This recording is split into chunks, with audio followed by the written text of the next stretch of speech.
Yes. I'll just say hi to everybody briefly. Does that still exist? And we're live. Good evening, everyone. Welcome to Holy Crap, the Vlogcast. Vlogcast comes from a skeptical point of view to answer some of the questions of why. This Vlogcast started as a combination of spite and the Streisand effect because we're not going to talk about the January 6th committee. Why? Because everybody else is, and truth be told, there's just way too much to digest right now. But I think we can clearly say, on behalf of all of us, screw you all because you deserve it. Part of this is also to follow through with the old adage that sometimes the journey is more important than the destination. I'm your main host. I'm known as Shujin Tribble. You can find me pretty much everywhere under that name. That's Shujin. Hi. Go ahead and introduce you to, well, who we've got so far.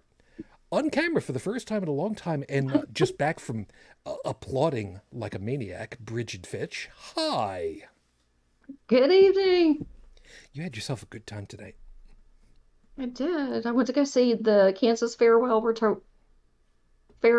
tour and got the t-shirt. There you go. Excellent. And off to the right-hand side on the coast, UnrenownedTech, you made it. Hi. Yeah, and I'm excited too. I saw my toes. That's Okay. already Do then. you really want to know? No, I started getting back to the gym. That's all. That's a Ah. joke. Oh, okay, gotcha. I thought this was a Groundhog Day thing. I'm just getting weird there.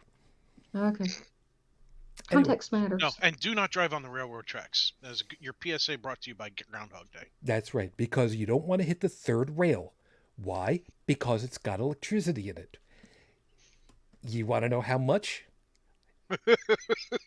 Enough to push a train. That's right. Keep that in mind. Pretty That's shocking. That's a subway, by the way. No, that's the L in Chicago, and that's running Oh, that scared. one's electrified? Okay. That's running scared. That's 1980. Gotcha. Ooh, crap. Oh, I haven't watched that in 80 forever. 80. Damn, you're going to have to look it up for me. I think it was 86. I could be wrong. I don't remember. All I remember is that I freaking miss Gregory Hines. I know that you're long dead at this point, but Running Scared was 1986. By the way, they did a remake I in know. 2006. I know. But, be that what it is.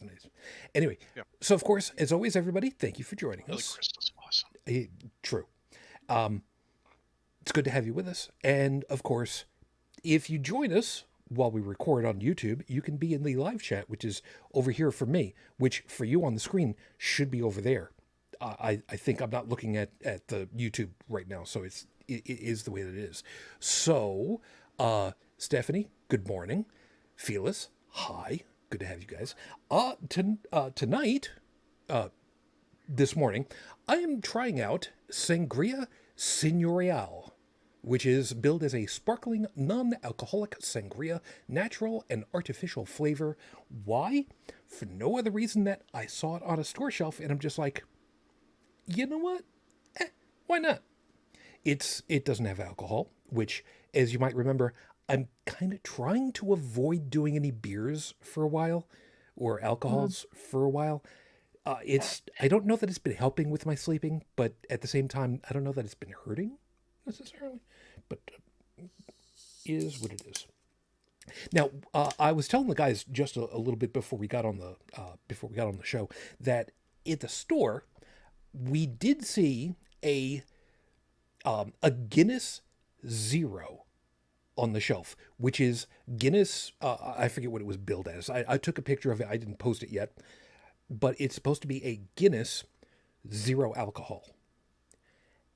And Tech, your comment about it was More than likely, it has to be regulated. Back in the day, a company came out with a beer called O'Doul's. I remember. O'Doul's was zero alcohol. That was the marketing. But it contained a minute quantity of alcohol caused by the brewing process. And then they extracted the alcohol, right? The problem is the extraction process was not perfect, and therefore it still qualified as beer. So if you went to a restaurant, if you went to a liquor store, and you wanted to know duels, well, you need to cough up some ID and show you're 21 or over. Yeah, Now this was back in what, the 90s? yeah, So that's like 30 years ago. They may have since changed the laws. the 90s was 30 years. You're freaking killing me, man. You're welcome. But God, anyway, you're killing me. they may have changed the laws since then. They may not. They may have kept it the same and said, nope, it's still an alcohol product, much like a cigarette lighter is a tobacco product, even though it contains no tobacco nor nicotine. Yes, in certain states, lighters and other paraphernalia related to tobacco are considered tobacco products and sold under the same restrictions as other tobacco products. I'm not giving you weird looks about that. I'm actually giving weird looks because Fearless went ahead and said, no, sorry, Stephanie had said, your camera is showing stuff reversed. That explains it all. I don't know why. I had intentionally set my camera so that it is correct for the YouTube viewers, which unfortunately ends up being backwards for us on Discord. So, All right, so here's how it looks for me when I have YouTube open. I'm looking at Brigid's feed in Discord and Brigid's feed in YouTube, and it's the same. yeah, mine Okay? is, But when I look at yours is flip-flopped. yeah. Yep. So that's By the way, that's a problem on my camera. I can fix that. I misspoke. Lighters were not in the city that I had visited where they had done the law. No, they had not said that the lighters were tobacco products. They were tobacco-related paraphernalia, and so they sold them under the same as the tobacco rules. Yeah, probably the same as what they do with hookahs. Yeah. So it wouldn't surprise me. I'm sorry, I did misspeak earlier. The phrasing is all because of lawyers, and imagine that. But yeah, duels. I couldn't go. We tried several times. We went out to eat. We went to really good places that knew my family, and hey, can you get? They had duels on the menu. It's like, hey, can you get into duels? He's not 21. Yeah, we'll They'll lose their liquor license. That was the phrase. Yeah, I'll. You know what? The next time we go out to the store, I'll ask just to see what they say, just for the hell of it. I'm obviously not going to hold anybody to it, but I'm really interested to know because the Bureau of Alcohol, Tobacco, and Firearms, they're a fickle mistress. Yeah. They'll get somebody on the tiniest thing, and you'd think you killed somebody's sister. The way they would treat it. I mean, I understand, going after gun runners and somebody who's making moonshine that's actually making people go blind and shit like that. But, when a reputable company makes a reputable product and they're like, hey, look, we're making this so people can have beer, but without the alcohol, what does that say? You made a face. Yes. The official drink of burritos. That's what it says. What? In that little... Like the food? Yeah. Right there. It says it right there. I never had a sangria with a burrito. You know what I've had with a burrito? Tequila. That's Margarita. That's fair. Oh, you remember that that jalapeno beer that I tried? That would probably work. But there's only one small problem. I will never willingly drink that shit again. Seriously. It was that bad, huh? It was. It really was. Oh, God. It really was. But you know what? It is what it is. Anyway, and Stephanie with the science over there, the human body creates a higher level of alcohol than you find in these quote-unquote alcohol-free drinks. Yeah. Yes, in many cases, depending on the food you can consume, some people have actually have I know where you're going. Weird twist of the genetics where they actually get drunk and they have consumed zero alcohol. Their body ends up creating it inside of them. Yep, and they end up they end up blowing an intoxicated level on a breathalyzer. Well, once it's found out that what's going on, they usually get a waive, Yeah. a medical waiver of all that shit. But then they have to really be careful about their diet, which they have to be careful anyway, because you really don't want to die of alcohol poisoning. Yeah. That's a bad way to go. That would suck. Yeah. So let me get things rolling over here, and we got stuff to talk about. Oh man, do we have stuff to talk about. And before we even get started, can I just go ahead and troll for a compliment that I actually got a show announcement out before the weekend properly started for a change? There's 2 weeks in a row I did that. And Bravo, good sir. Bravo. I'll take that. Bravo, I say. Oh, and there's a classy hat. It's the same hat that I keep wearing. Run for Roswell, yeah. But it's Take the compliment and roll with it. Yeah, it's true. And I'm gonna turn and I just noted I have not straightened my office. My rug behind me is all crooked. I'm gonna turn my camera off because this is making what's really funny nuts. is the fact that you said that your office is not straight, and I looked behind you and I was like, wow, that is immaculately clean. Oh, no, it's not. It's perfectly fine. It is to me. It's perfectly fine. Don't get into a nesting syndrome now. Some people know what I'm talking about. The rest of you can... And now you have to fix the feed all over again. Yes, I do. Yes, I do. And I just go ahead and I just do that, and I do that, and I do that, and there we go. So with You're 5 welcome. minutes on the clock, you bitch. Your 5 minutes starts now. This week it's called Eyeballs. And of course, as always, it doesn't mean what you think it means. In this particular, well, it kind of does.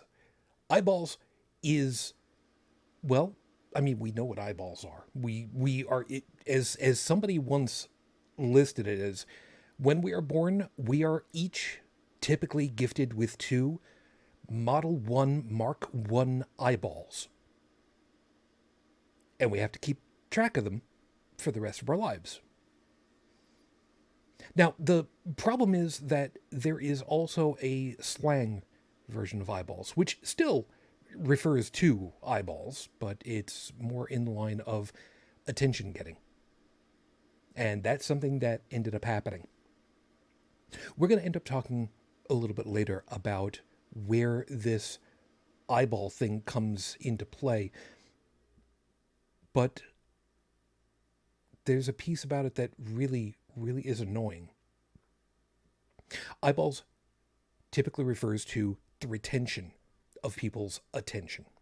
I know, it sounds a little weird for me to put those 2 words together, but the retention of attention, otherwise known in the news business as if it bleeds, it leads. It's annoying. Oh my God, is it annoying, but it is unfortunately, sadly true. How many times have we heard the term rubbernecker and known exactly what it means?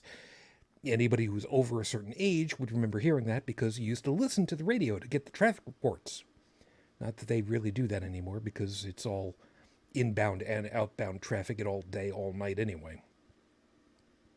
But the point is, there are times where groups will specifically use whatever they can in order to keep and retain people's attention. That's why advertising is the way that it is.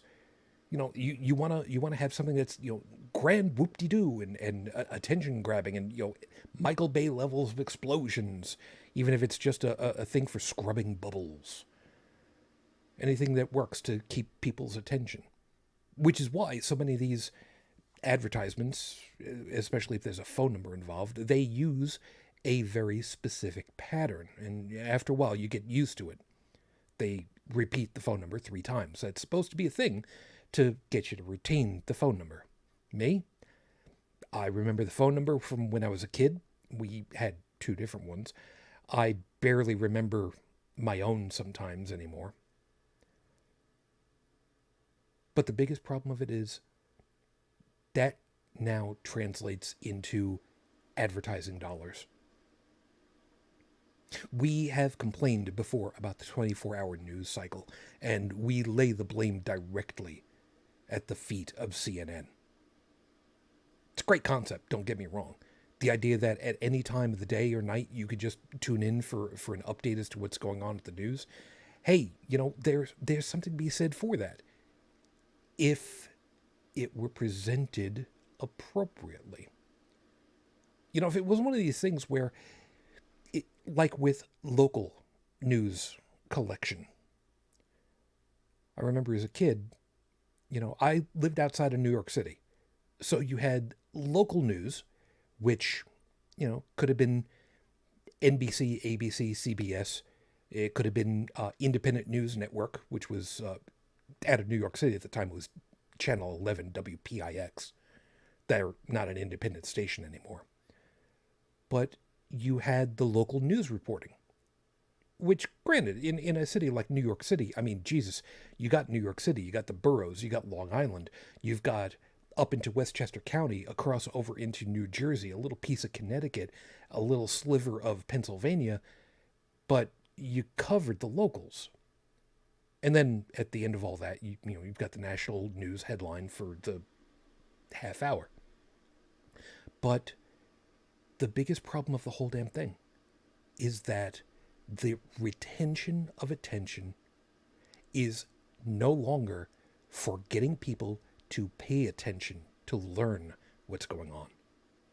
Now it's used for a very simple reason: ad revenue. News dissemination should not be a for-profit. It simply shouldn't. And because of that, we have people who are employed simply to make sure that eyeballs are kept at all costs. And the cost is being able to retain the information that we're supposed to get, not necessarily what's been developed to us. It's episode 408 on the docket, Your Honor. The ATM's running out of money. And in order to understand a little bit more about that, you're probably going to want to take a quick look over at the news article that's in the show notes for all that. And I'll explain a little bit further on that. From over the pond, Joseph, you've made it this morning. Hello, how are you? Okay, and you, sir? I'm doing okay. I'm holding together right now. It's good to have you back. Yeah, Yeah. thanks for having me.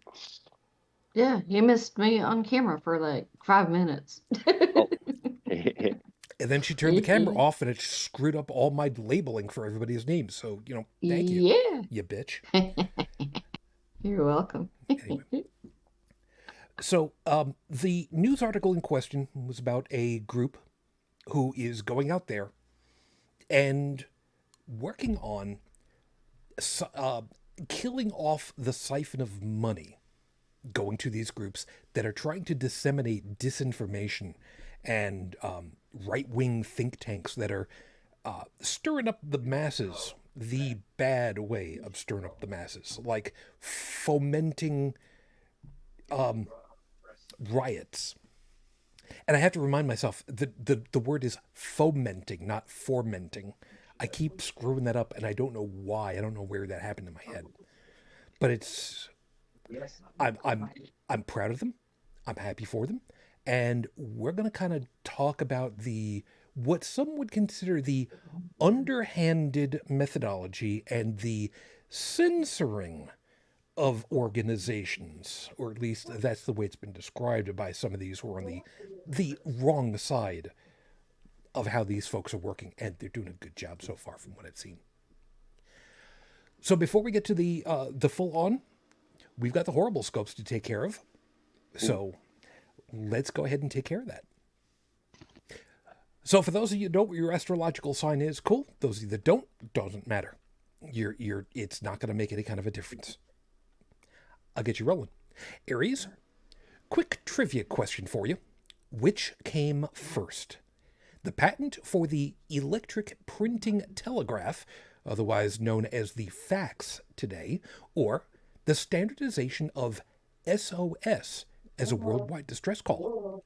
As a clue, Guglielmo Marconi, I'll tell you a little bit about him later, helped pioneer practical radio communications in 1896. So, the answer is SOS was signed into standardization in 1906, and the British patent for the printing telegraph was 1843, meaning facsimile predated radio SOS by almost 50 years. Have fun with that. Whoa, mind blown. Yeah, Guglielmo Marconi, the reason why I'm like proud of him is that the first transatlantic radio signal originated from the township that I grew up in. And I had a picture of myself taken next to the historical marker sign that showed on this site in whatever the hell year it was, Guglielmo Marconi transmitted the first wireless telegraph signal across the Atlantic and, to where it was in England, I think. But it was... I wasn't alive then, of course, but it's one of those things. None of us were. I'm just saying Marconi was awesome and John dies at the end. Okay, it's Taurus. There are hundreds of you laugh, you lose challenges out there, mostly for funny events on video. But if you want the ultimate challenge, go to a dog park on Puppy Day and just lie down on a picnic blanket. The first time you're slobber licked by a half dozen puppies at once, you will cry uncle. Which is all the opportunity they'll need to lick the inside of your mouth. And that is the real challenge. It's true. Dog germs! Dog germs! Sorry, I had peanuts going through my head. Gemini, there's a reason why you still listen to and love disco music unironically. You're just hoping it comes back so you can be a session recording musician on a French horn. Sad to say, unless you form your own disco band, that's not going to happen. It's not impossible. Tower of Power is a group of session musicians who made their own band, but you singing and playing a French horn at the same time, it's not a kazoo. That is impossible. Cancer Moonchild. We have to talk 80s music with you. In 1981, the Pointer Sisters released the song Slow Hand, which had a speed of 111 beats per minute. In 1988, Tracy Chapman's song Fast Car was released at a speed of 104 beats per minute, meaning someone somewhere made a slow hand faster than a fast car, ironically enough, which reminds us Ironic was released by Alanis Morissette in 1996, and at 115 beats per minute is the fastest of the three, and there's still nothing ironic in the use of that song. You had a good time putting that one together, didn't you? Yes, I did. Yes, he did. I did goddamned research. You're a music nerd. It's showing. Your music nerd is showing. Yeah, it is. Leo, and just to go along with the whole music thing, you want to rule the world. Shut up. You want to rule the world, but what are you going to do with it once you have it? See, you've got these great grand plans, but only up to a point. That's why you need a literal partner in crime to help fill in the missing parts of your plan. Do you want to be stuck like Dr. Doom, constantly fighting all these do-gooders, when you know that your way is actually the best way? This week, spend your time reading every comic book you can so you don't make any screw-ups later. That is a true thing. Dr. Doom knows his way is actually the correct way, and everybody keeps fighting him for it. And don't monologue. Stop monologue. Oh, God. Let the heroes monologue and then shoot them in the face while they're still talking. I'm Syndrome! No. Oh, great. Y'all are just too violent. Virgo, you think people don't respect you, but they really do. We can prove this scientifically by conducting a simple study. Just ask the people around you if they respect you or not, and then ask people at a train station the same question and tally the results. Our prediction is that people who know you do respect you, but most strangers don't.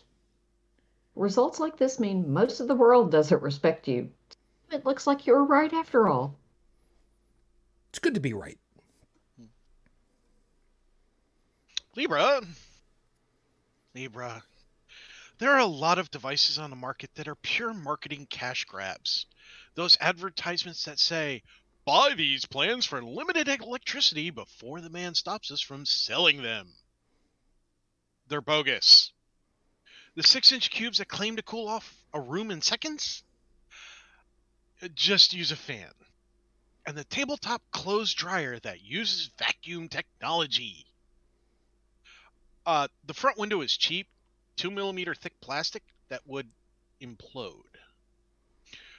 Don't buy anything you don't need this week. Scorpio. They say if you learn one romance language, you basically learn them all. You have to attest to that. You can learn Italian, French, or Spanish, and be fairly understandable in most Eastern Europe and associated areas, even Quebec.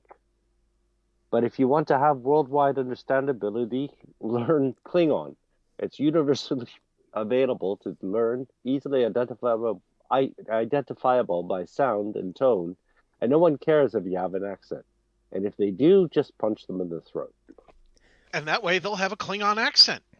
Now, the funny part about this is I actually did do some research again, and I found out, and Joseph, you might know this one, there is a dialect or an accent, I forget which one it qualifies as really, in the north of France called Picard. Esperanto. Oh, Picard, okay. It's not officially recognized because, I don't remember what the name of it is, but there is a department in France in charge of keeping the purity of the French language. Which means if you had the equivalent of a Brooklyn accent or a Minnesota drawl or a Southern twang or a Boston A, the equivalent of that in French, you would not be allowed to keep because they would correct you. Ain't that right? I wasn't aware of that. Okay, I know something more. So everybody knows something more than somebody else. You know what? That's absolutely true. Sagittarius, jigsaw puzzles are only fun to a certain extent. Once you've put it all together, what do you do with it? Do you turn it over, glue it into place, and put it in a picture frame, or break it up to do it again? You and Leo need to figure out how you're going to rule the world together because you obviously can't do it individually. Capricorn, we can't trust you on a trip to Australia. You'll be wanting to meet all the animals, and they are more dangerous than they are cute. Blue ring octopuses are tiny and look adorable, but they'll put you in an iron lung for 3 weeks if they sting you. Just touching trees is dangerous too. And don't get us started on needing to flush the toilet before you use it to make sure there are no snakes under the rim. Take your vacation to the county library instead. Those are all true. Yes. There is no embellishment in any of that, I swear to you. Everything in Australia wants to kill you. Yeah. Looks like I get to read another nice one. Mm-hmm.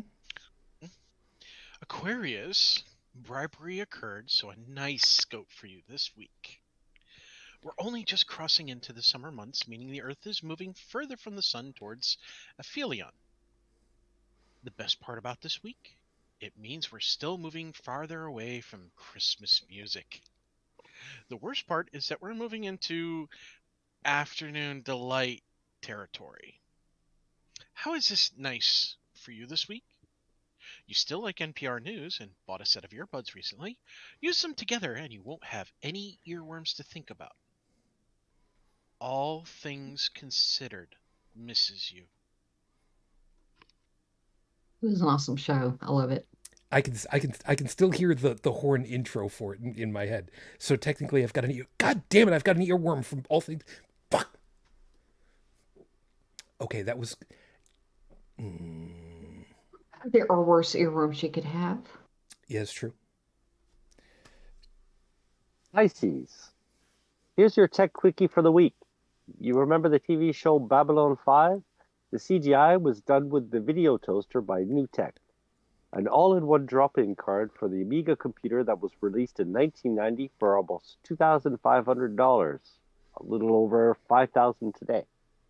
And ready for the software install? The system driving it for video switching, character generator overlays, chroma key, digital wipes, and Lightwave, the preeminent 3D rendering system of the day. And all that software came in 8 floppy disks, a grand whopping 15 megabytes. Yes, megabytes. You want to impress your Uber Geek friends? That's the info you want. And yet again, it's true. Those are all your horrible scopes for this week. Remember, if you like what you got, I'm not working hard enough at this. But if you want to ask for a nicer one or a nastier one for yourself or somebody else, all you need to do is get in contact with me to bribe me. And I'll have these posted online all over the place, Tumblr, Twitter, Discord, Facebook, at the end of the week when I work on the next ones. Yeah, I had a little bit of fun looking up the information about Lightwave, because my son was playing around with Blender, and I thought back to Lightwave. God, I miss Lightwave. I can't figure out how to work Blender yet, but, I do still have my Blender for shit, it's backwards, isn't it? Blender for Dummies books. Still, I haven't opened it in years. What can I tell you? Oh my God. I don't even remember when I bought this. When was this edition? Hold on a second. Library of Congress number, SBN, copyright. Copyright 2015. I haven't done anything with Blender. It didn't come with a CD at least, so there's that. Anyway, did I forget about the redback spiders? No, but I remembered about the tree that you touch it, you will want to amputate whatever skin was touching it. Because that's actually a thing. It's actually a thing. So let's go ahead and talk about this group. The link in the show notes is for the NPR News. And the long and short of it is, instead of directly going after the advertisers on various groups, like that were supporting the Blaze, or some of these other far right-wing One America Now news, whatever the hell I don't care what it is, because it's going away at this rate. They're going after the advertising exchange groups. Now, what this means is, instead of going directly after the advertising, instead of going after the companies who have the advertisements, they're going after the group that pulls all those ads together and sells them out so that they can get paid back. They're kind of like a third-party distributor of advertisements. Kind of like the same way that you would have a third party handling temp placements, a temp placement service for people to do a job. It's the same kind of idea. The ads come in, they farm them out, and well, they're going after these third party groups and saying, look, your list of things that you want to support or not support is in direct conflict with this group that you are feeding advertising to, which are then getting dollars out of it all. Is that really what you should be doing? Because we're about to name and shame you. And they have. And they've done a good job. But now they're specifically going after Fox News. And I, for one, am all for it.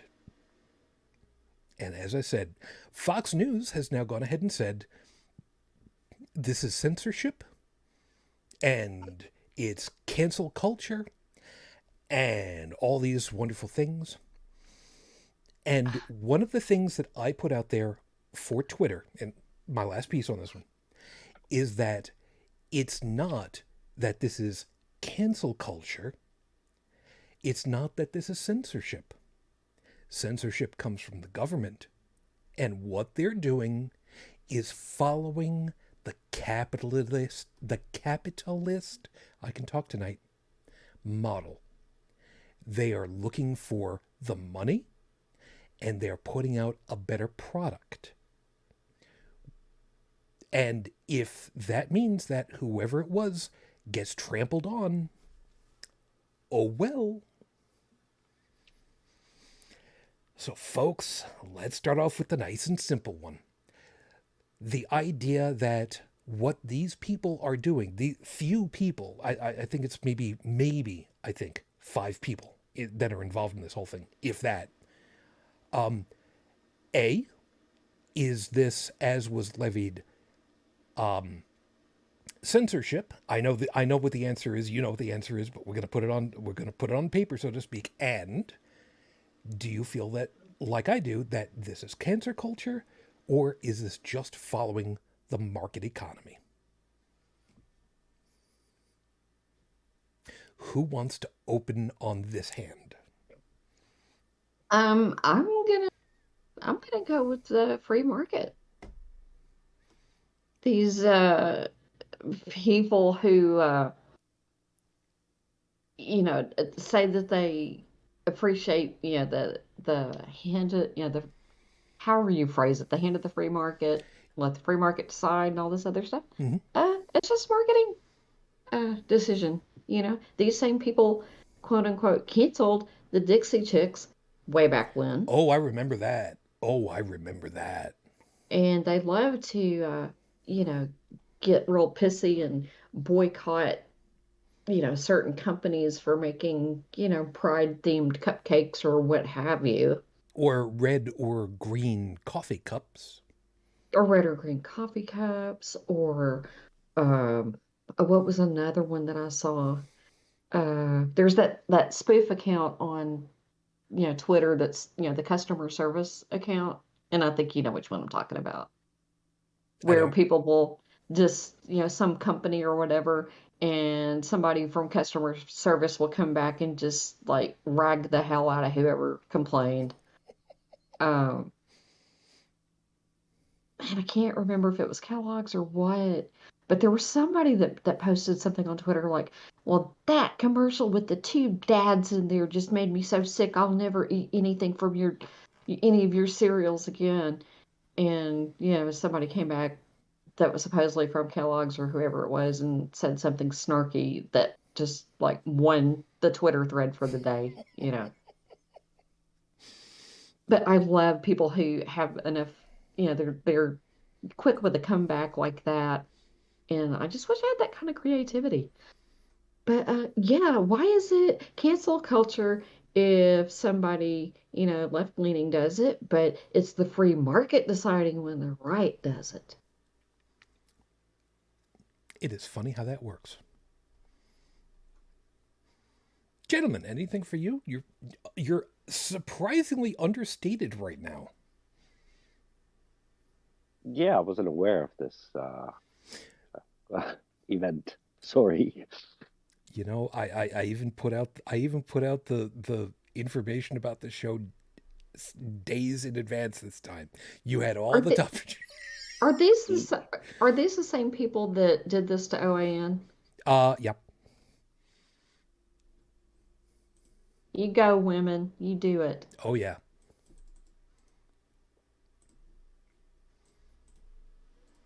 Matter of fact, I should really open up the article because I need to. I'll tell you, the best part about the article is the fact that the 2 people who started it, mm-hmm. right? The picture is very prominent of the 2 people who started it, and they're both women. Yep. And they're both very confident in their stance, and the best part is everything about them is going to completely rub the wrong way any kind of sexist asshole, anybody who is racist, anybody who thinks women should, submit to men and not, whatever. And it is just, it's a beautiful picture. I love the fact that, they're happy. They're not making any kind of fashion statements. They're just like, hey, this is us. And we are doing this. And here's why we're doing it. And it's like, that is something that people with an agenda don't understand, is that those two women right there who started this organization are doing it because they saw a need and they're fulfilling that need. But the others that don't understand that are going to see them as, oh, well, they're just trying to make a name for themselves, or they're just trying to get their 15 minutes of fame, or they're just trying to shut us down because they can't stand that, men are better than, they'll make every excuse in the book as to why these women are doing it. When the reality of the situation is, it's a necessity. For the greater good. Oh, God, let's not get into a hot fuzz at the moment.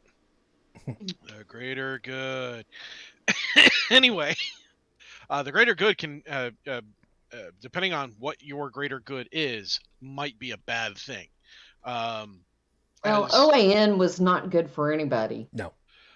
But the point that I'm making is that, I read the article, and I'm very happy that they're doing it. I'm very happy that they're going full throttle with this thing, that they know who to target, how to target, because it means that they're less likely to hit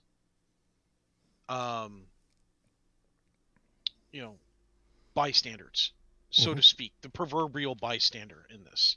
Okay, they're going for surgical precision here of who is doing this, how it's affecting people, how it's affecting the media, and so on and so on and so on, versus a blanket carpet bombing.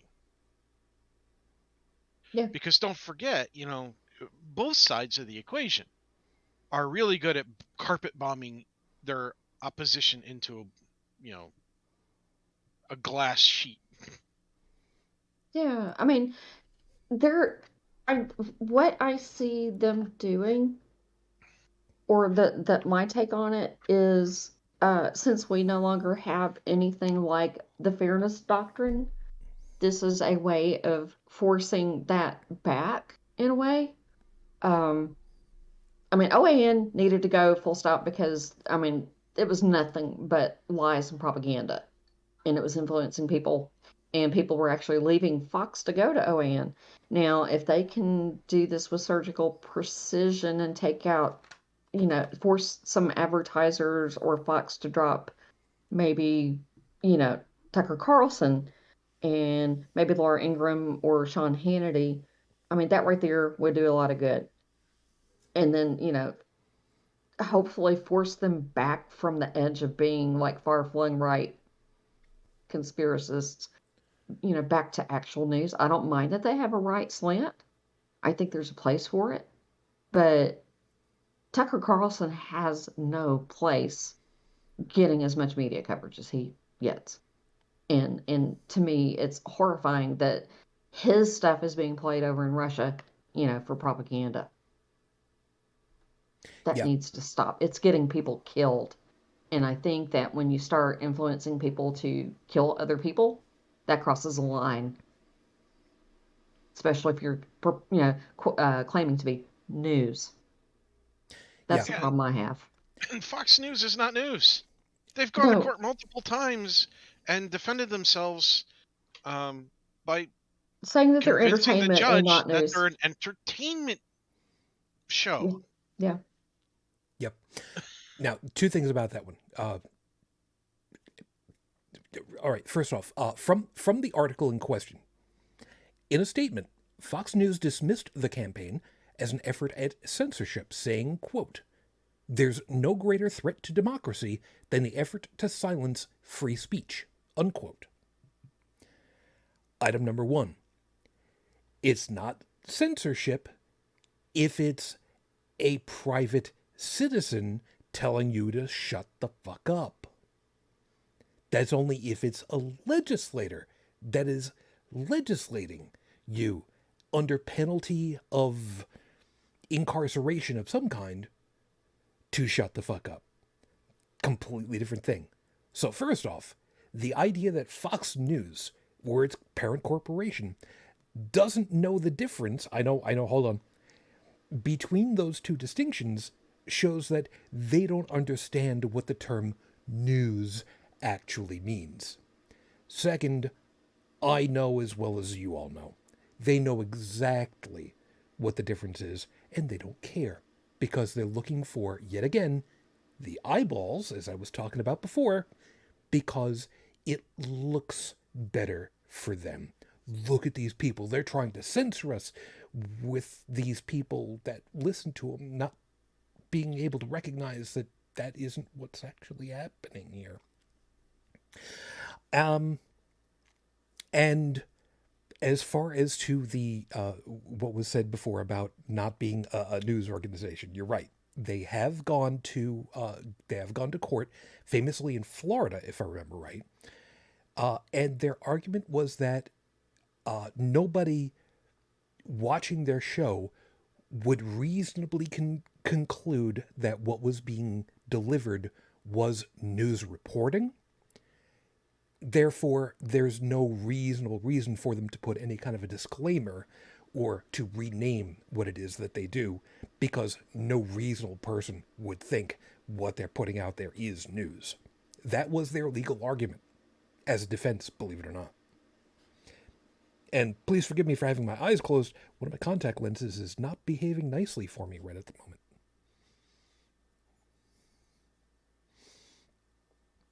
Oh, this sucks. And as a sideways to all of that, for those of you that that might know or might not recognize, this week was the first primetime televised showing of the January 6th committee to try to figure out what was going on, or to put on the record and say what happened during the insurrection at the Capitol here in the United States. Fox News was the only U.S. national broadcasting group, although Fox News is technically not exactly broadcast airwaves, that did not cover it. Tucker Carlson was the one who was on at the time when it started and ran an hour straight without commercials. And as somebody put it, and I think it was Brian Taylor Cohen and Farron and a whole bunch of others put it, it was because, and this is their take on it, it was because Tucker / Fox News was afraid that as soon as there was a break in his attention with them, they'd click over to take a look and see what was going on and see the truth.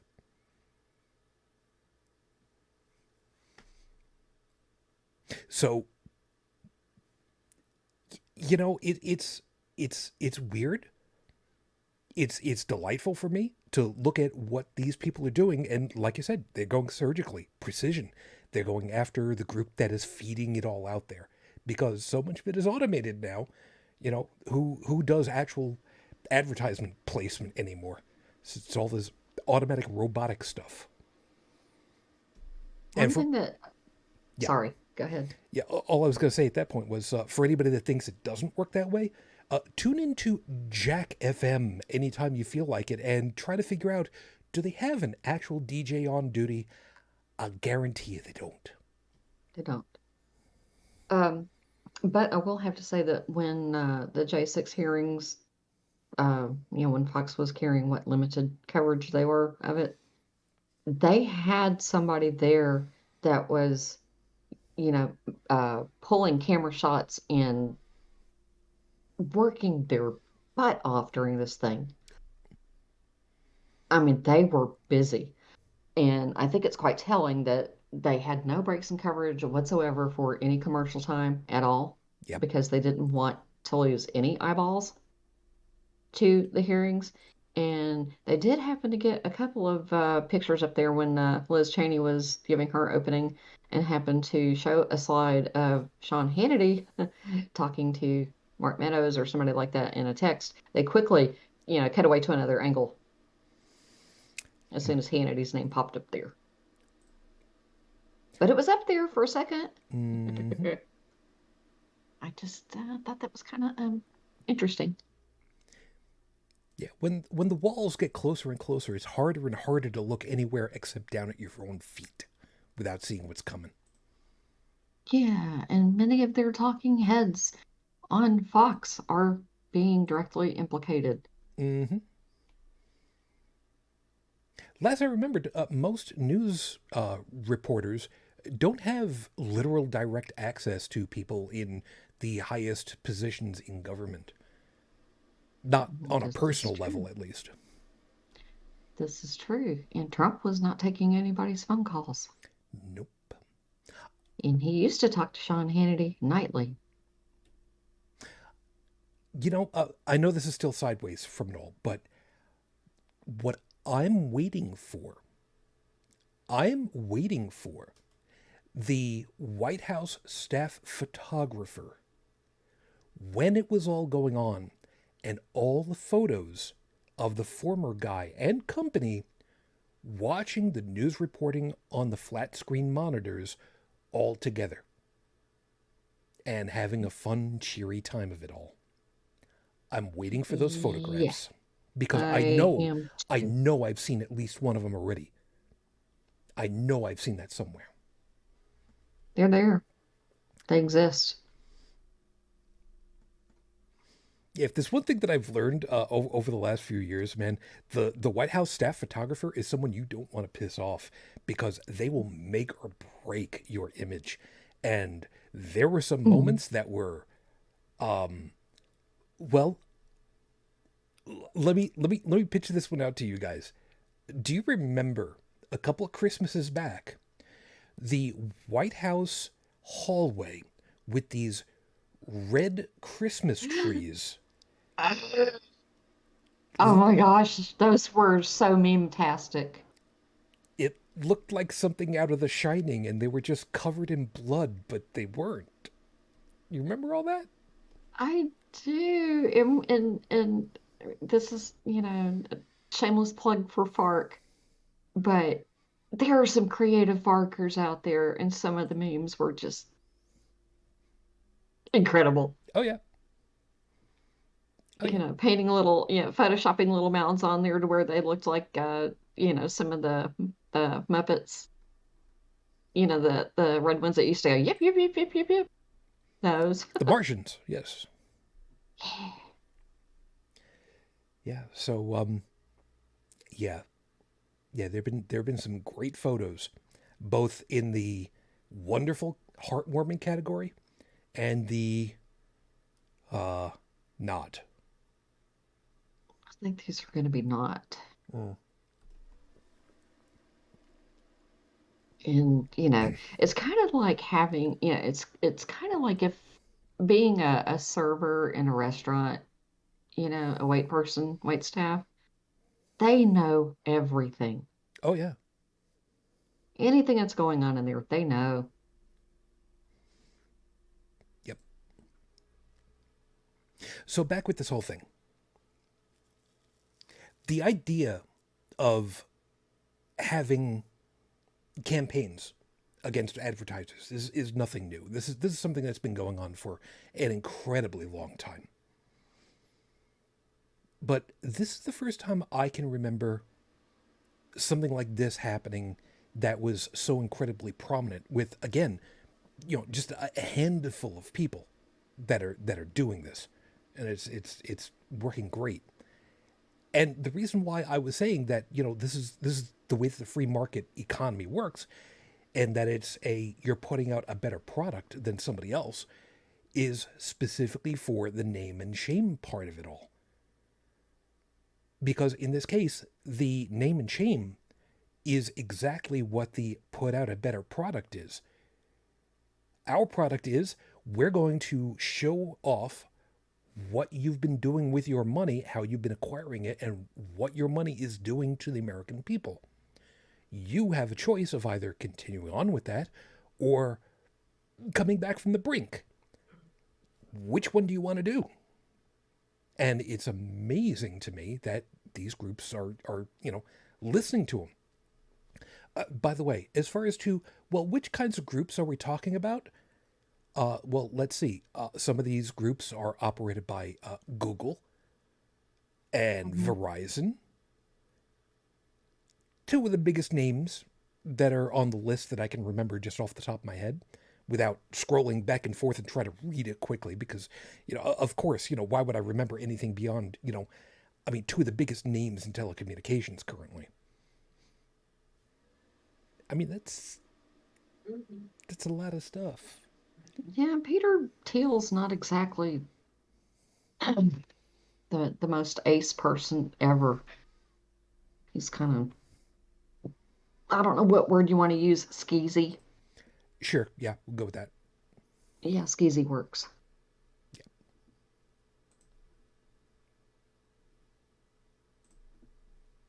But I'm glad to see somebody doing something though, because I mean, what else is there to do? I mean, really. I mean, you've got, the small muckrackers pack that's, trying to take down a couple of people like Bobert and Marjorie Three Names, Mhm. but those people deserve it. no, you're right. Yeah, the last time I can remember anything that was this high profile, even though this isn't exactly, all over Reuters news or anything like that, was when oh my God, the fake Christmas tree outside of Fox News New York went up in Oh yeah. flames. I don't remember if that was intentional, an accident. I don't remember what it was that caused it. I don't care. I think it was just absolutely hilarious. And I'm just glad nobody got hurt. Yeah. Because remember, that's the most important part. Nobody got hurt. Except for feelings, because, what They is it were that they outraged. They were outraged over it and said it was the worst thing that has ever happened. well, what do they say? Fuck those feelings. Yeah. Their feelings. I'm sorry, I got it wrong again. Jeez. Silly me. I'm just making sure I get it right. But it's all about the money, isn't it? Of course it is. It's about the money everywhere you go. It's not just the right side of the equation, it's the left side of the equation too. I Agreed, mean, admittedly. the difference is what is being done with that money. You know, the the Democrats more than anything are the current Democrats because and not all of them at that either, but a good number of them are using the funds to make more money.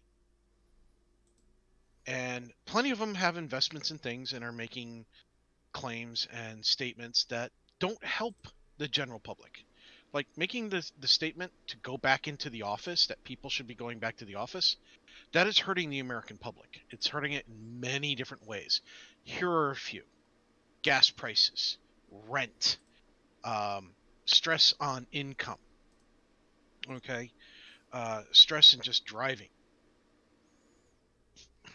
Child care. and childcare, and a bunch of other things. And people say, well, you got to get the economy. But the economy was doing okay. And we were learning to adapt working from home. And we were doing a good job at it. The problem is that the people who make money off of realty, meaning office buildings, were losing money. Mm-hmm. Okay. One of the quickest ways that they could have recouped their cost was to take empty office buildings and convert them into livable apartments. But that would never be done for multiple reasons. The easiest of them being um, it would take investment, and they don't want to spend money. They just want to keep making money, and they want to keep making more money, ever increasing, infinite growth.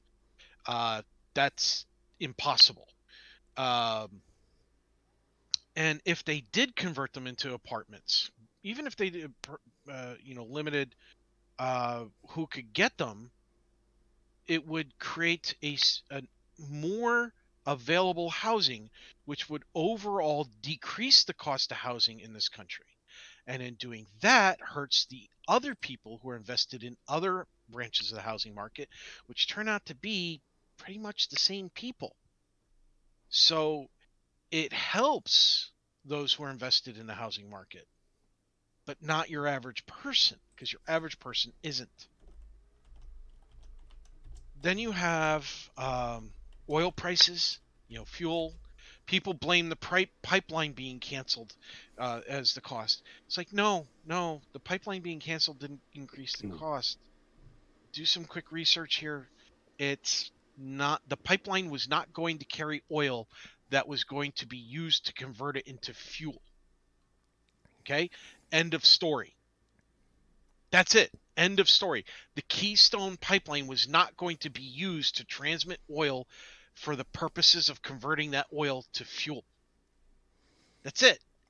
And even more so, Joseph, do you have any idea as far as to what the price of petrol is out your way?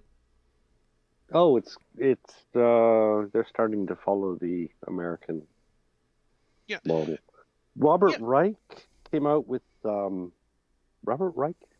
I think he was writing for the Herald Tribune before, but he was and the New York Times and the Boston Globe. But anyways, Yeah, he used to work for which administration was he in? Was it Bush 1? oh geez,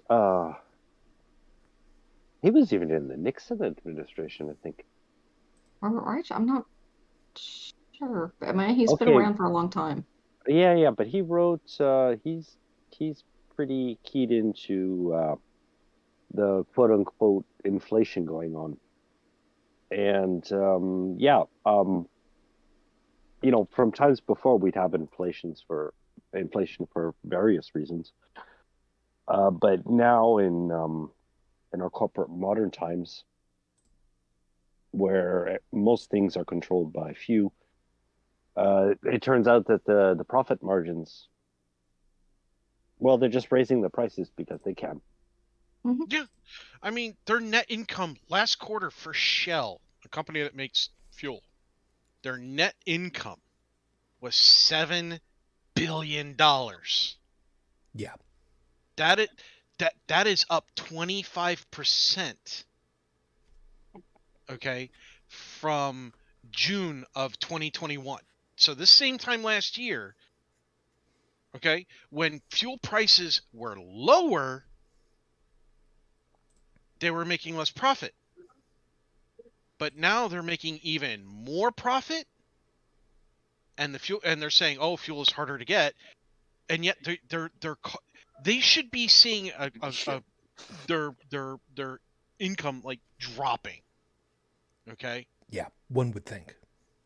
Yeah, one would think. But the thing is that this is happening with Shell and Chevron and BP and Exxon. The four biggest ones are seeing huge profits in the billions and billions of dollars.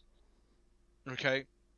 They're and that's because people are going back to the office. They're being forced back to the office by politicians saying go back to the office, and then you have other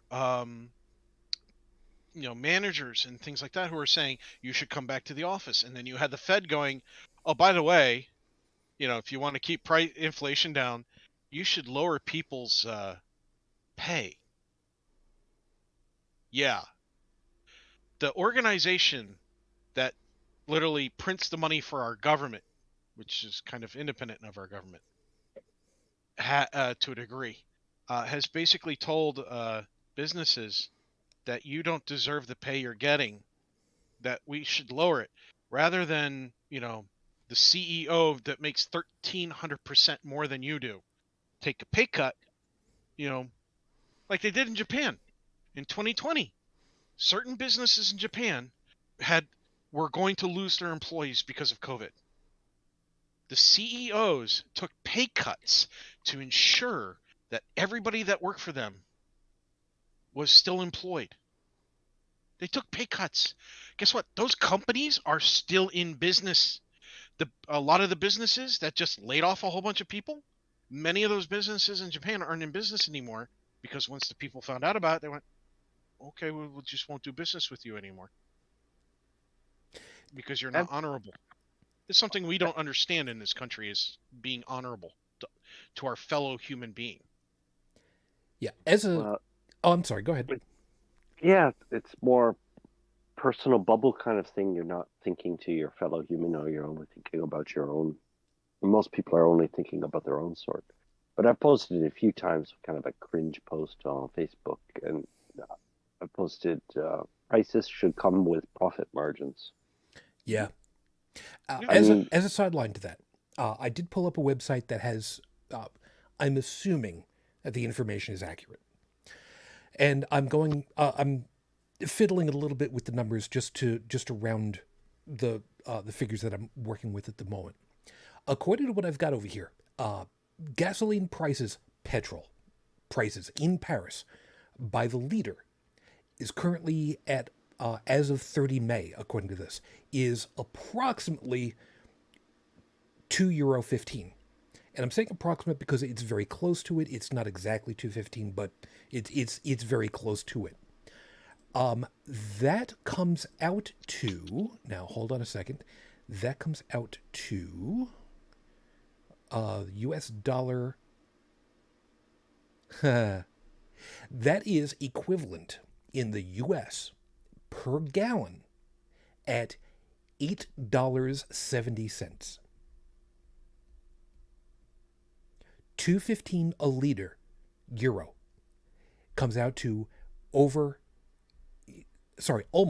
$8.70 a gallon. So for anybody that is wailing and gnashing of teeth and complaining about how much anybody in the administration in this country is screwing us over for gas prices, yeah, no. Well, and the other part of that too is, back during the Trump administration, Trump had talked to Saudi Arabia and, told them to slow down their output. And they did. And what a lot of people here in this country are too stupid, and yes, I'm going to use that word stupid, to realize is it doesn't matter how much we produce here. It all goes on the world market, just like everybody else's, and they're making record profits. The president has nothing to do with setting gas prices in this country. And these people that were like, but we were self-sufficient on energy when Trump was in. No, all the shit goes on the world market. Yeah. More importantly, a lot of things that presidents do, usually, depending on how severe they are, but usually it takes multiple years to affect the country.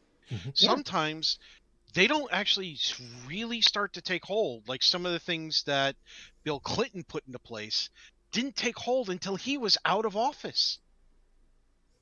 And then the presiding president after that scratched through this stuff, which took some more time to, again, it took less time to go into effect because nixing something versus putting it into effect, one has a bigger delay than the other.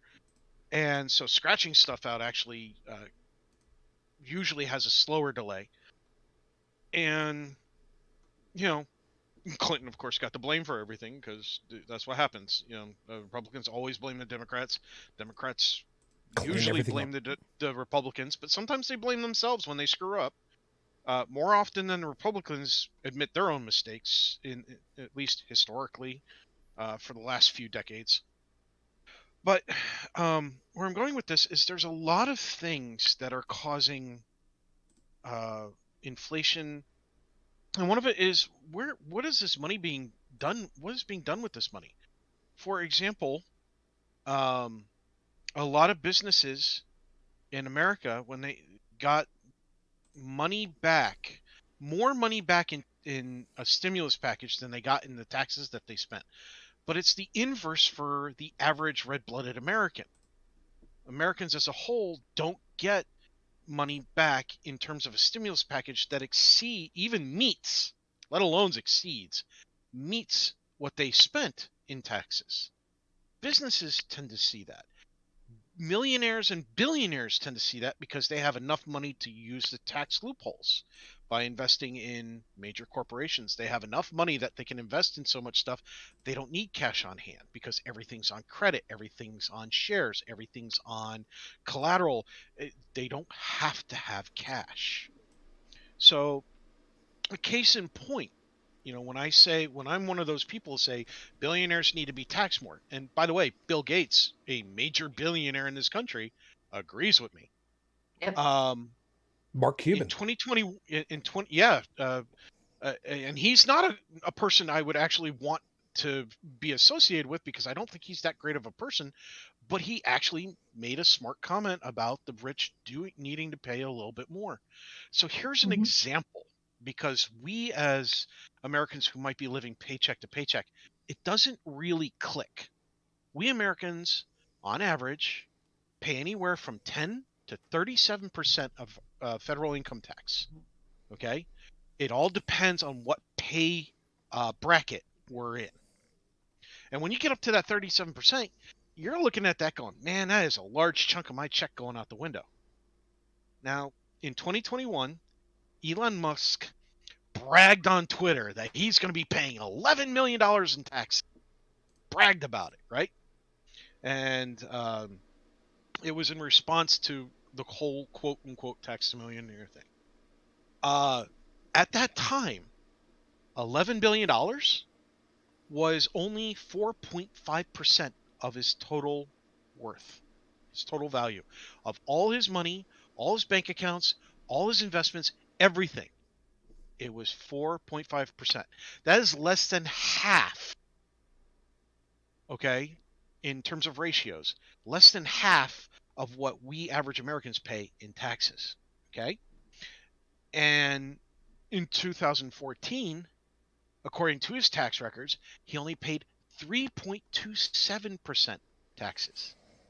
That's a third of what most Americans pay in relationship, okay? In his next tax release, he is most likely getting some of that $11 billion back because of how he filed with relation to Tesla, which, by the way, in 2021, didn't pay taxes, but they made billions of dollars. And it's just, when people say, oh, we shouldn't punish the rich, it's like, we're not punishing the rich. We're asking them to pay what we pay. At minimum, we pay like 10%. Well, if $11 billion is 4.5% of his, okay, then I don't see why he couldn't pay 22. Why is he getting an $11 billion discount and the rest of us are going, oh, that $600 stimulus check we got, we have to pay $1,000 on it now because we got a huge interest rate, or whatever the case might be, depending on your living situation. Why? Oh, it's real simple. Because they take their money, not necessarily Elon Musk, but the major companies that are worth billions of dollars, and a lot of the billionaires that covet money pay lobbyists. They pay think tanks. They pay politicians to change the laws to favor them, specifically the tax laws. So now you've got this money that could be going to health programs, education programs, better roads programs, infrastructure rebuilding programs. NASA, for Christ's sake. NASA. Hell, how about this? Mass transit that doesn't suck. Oh, that'd be really nice out over If here. they want us back in the office, how about they give us mass transit that doesn't suck, gets us to the office in a reasonable time, gets us back home in a reasonable time, and maybe better infrastructure in terms of the internet and the grid. Texas, I'm looking at you, man. You need to start spending some more money on your grid instead of each other. Yeah. Instead of padding your wallets as a politician. But then you have groups like what this organization is going after. The groups that pay Fox News for advertisements to convince you that no, taxing the rich is bad. No, you know, we should allow corporations to file taxes as if they were a person, you know, unless it's inconvenient for those companies. We shouldn't take that away. And like, no, we should continue to allow, you know, exorbitant amounts of money to be donated by corporations and individuals to our fellow politicians rather than schools and infrastructure and maybe helping limit, you know, just how much, putting some reasonable restrictions into play on how much you're allowed to raise the rent on an apartment complex. Or how about this? Motorhomes. You know, you have right now, you have an epidemic in this country of businesses that are going out to sites where they place camp, not RVs, but my brain just farted. Uh, I want to say motorhomes, but they're not motorhomes. And you're talking mobile homes. Mobile homes, yes. Okay. Where not the Or mobile homes themselves, but the lots are being bought up by corporations, and then they're raising the rents on the lots, yep, and the people can't afford the new lot rent. But because they can't afford to move their mobile home either, because that can take a couple $1,000s. more than that. It depends on the mobile home. It depends on the lot. Depends on the state. Yeah, I mean it fluctuates. It's nasty. Um, you know, that the whole misconception. Well, if you don't like it, move. That's not always an answer. By the way, that's not always financially feasible. Sometimes it's 5 to 10 grand to move a mobile home. Well, while we're still talking about profit, let's just consider one thing. But They're talking about taxation. Just consider what's happening. I mean, basically, the government's raising taxes to quote unquote take back money that shouldn't have been taken out of the economy in the first place.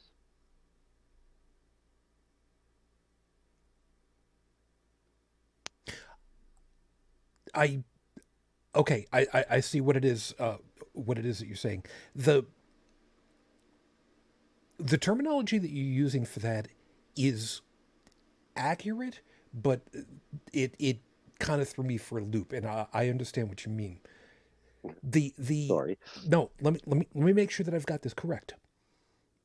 As I remembered it, the way that you've described it before, is that profit that a company takes, especially excessive amounts of profit, and I know full well that the excessive is a nebulous term and could mean almost anything to anybody, but just going for a second, that then becomes the equivalent of a dragon's hoard that's just sat on top of. Doesn't go anywhere, doesn't do anything, it just sits there away from everybody else. And it's just stockpiled for no other reason other than just to have. And taxation is a way of getting that money back into the economy so that it still keeps moving. It actually makes things happen. It makes sure that roads get repaved, that schools get teachers, etc., etc., etc. If I basically got the right on that. Well, um, yeah, kind of. Basically, all of my point is that excessive profit is it's basically taking from the economy more than you give. Everything that's profit is, it's beyond everything you paid in overhead and wages. So, it'd be one thing if a company kept that profit with the company, just for future investments. I don't know, why not even for a successful season or a year? Why not even divide some of that up between the workers? But that's not what happens. Basically, it's just They're The profit, the hoovering up all the money and sitting on it, and yeah. they're not Well, investing it here. Yeah. they're investing it elsewhere. It's just going off, hedge funds and stuff like that. It's just basically it's gone. It's money for money's sake. Mhm. It's greed for greed's sake. It's how unrestricted, unregulated capitalism functions. Unregulated capitalism literally destroys the labor workforce in favor of more profit. That's all it is. It's a driving force to get more and more profit when left unchecked. And the problem is that the people who could put it in check right now don't want to, because they want to continue getting that money.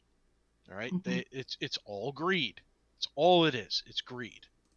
And And rather than um, doing something good with it, they'll take a fraction of their greed.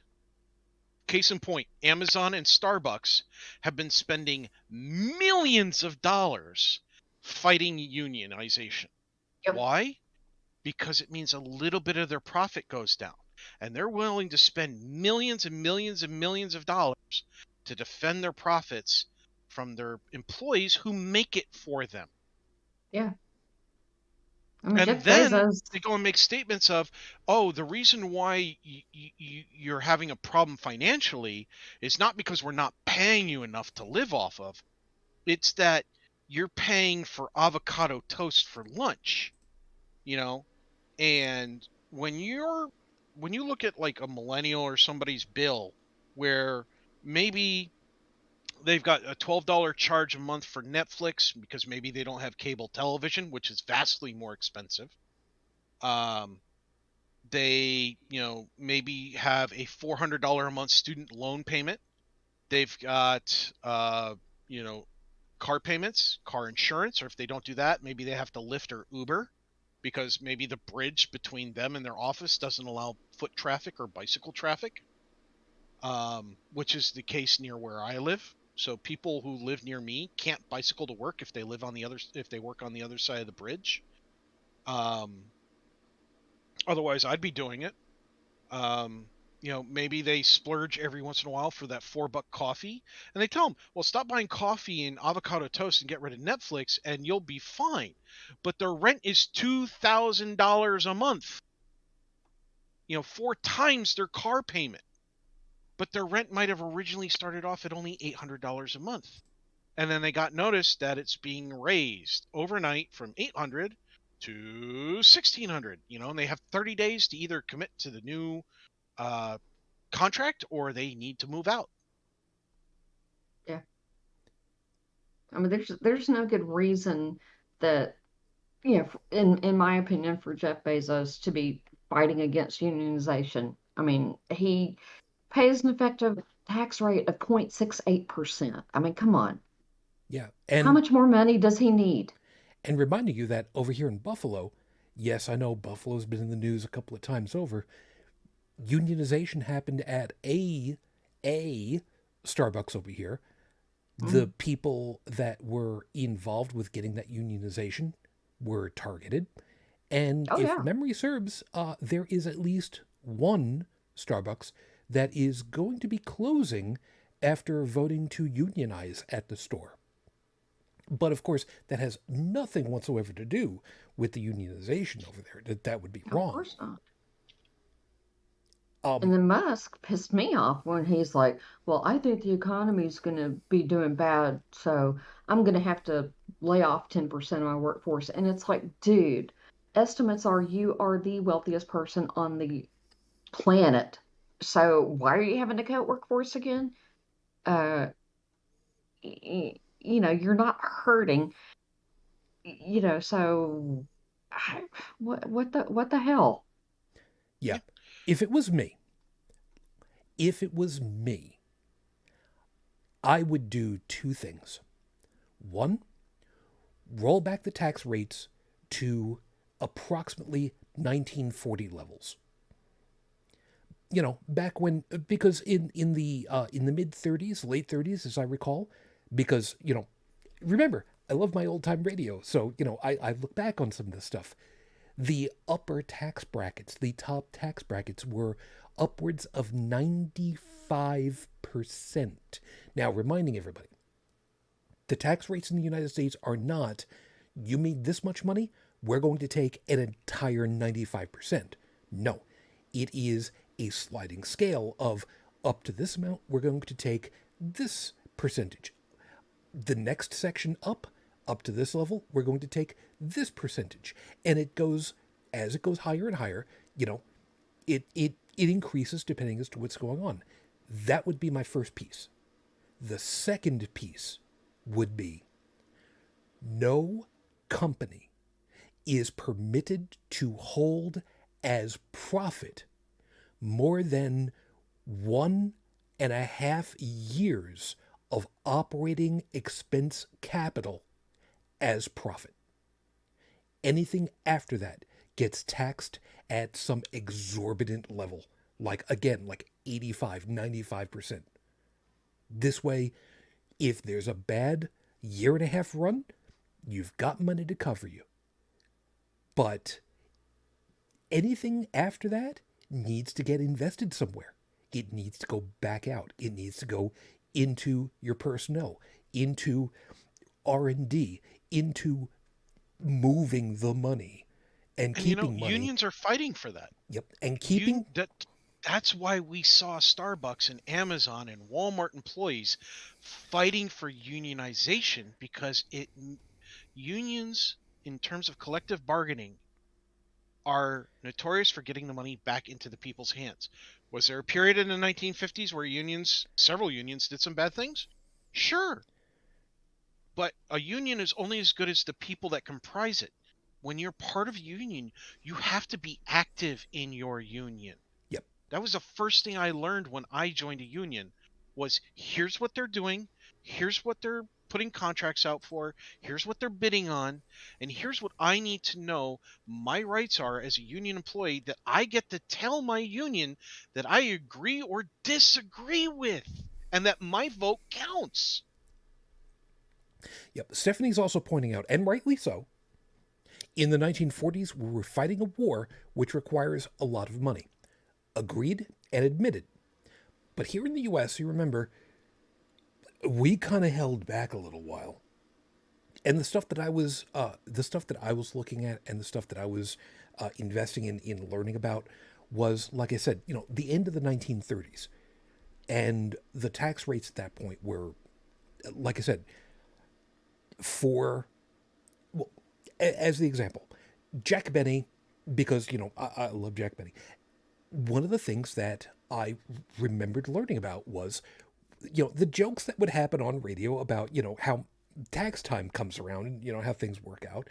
And, I got it in me to try and figure out, what was really going on, because he was one of the top performers for, like 20 years, give or take. And finding out about how much was being paid once you got up over to those levels, oh yeah, that was quite amazing. But again, I'm talking here in the US. Over there, across the pond, I know full well it was a goddamn shit show that was happening that we just sat back and waited on over here in the US.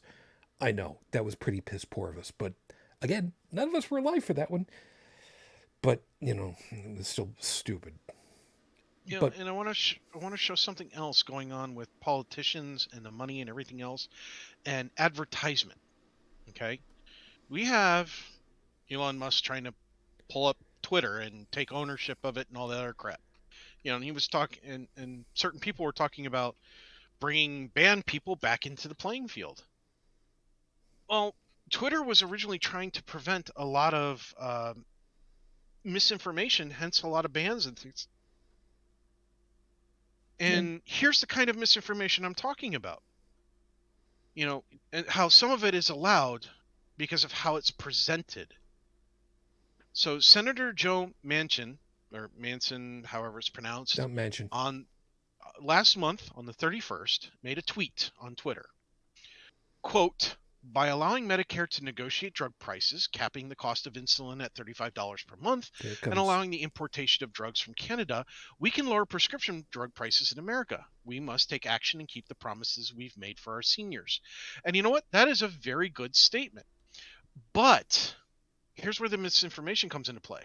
The misinformation comes in by what's not being said. What's not being said is that this same senator voted against the Build Back Better bill, which had this in it. But because the Republicans didn't create the bill, he voted against it just because he could. And just because it's a us versus them game. And so this is where your money goes. You know, there are advertisers who advertise on Senator's Twitter channel and things that he backs. And what is that money doing? It's convincing you that these guys are the good guys, that these guys are have things in your best interest, when he's actively blocking the thing he's saying we shouldn't be blocking. When you say to jump to the left, when all the adults in the room are telling all the children to jump to the left, and then the adults jump to the right, the kids start to wonder, what did I do wrong? You didn't do anything wrong. The adults did. Now, what I want to see more of is, you remember Pharma Bro? Oh, Martin God. Shkreli? Yeah, that dickhead. Sorry, I shouldn't be insulting dicks everywhere. Some of these, oil executives, I would love to see the same thing happen to them. A lot of them don't live in this country. Oh. But some of them do. Why can't we get the whiteboard treatment against some of these? I would Katie pay Porter? good money. I would pay good I love money. her. But, there were some Congress critters that wanted to investigate to see if there is any price gouging going on, which we are pretty sure that there is, price gouging going on with fuel prices. A little bit. And, but the GOP just does not want to do that. No. They would make a committee. They would make a committee. They would run an investigation. And by the time they figured it out, well, that was old information and things have changed since then. So we can't really go on the information that we found anymore. Really? So what you're saying is the person who was shot to death by the gun 5 years ago, since now you figured out who it is, shouldn't bother prosecuting them because it was shot 5 years ago. Well, that's a gunshot victim. That's not oil. It's like, really? You don't think people were hurt by not having access to fuel? See, now... Really? See, now, the funny part of it is that was sarcasm, but it was right. But it was put out there in such a way as to try to harm somebody's feelings. And I'm all for that. So, don't ever not do that.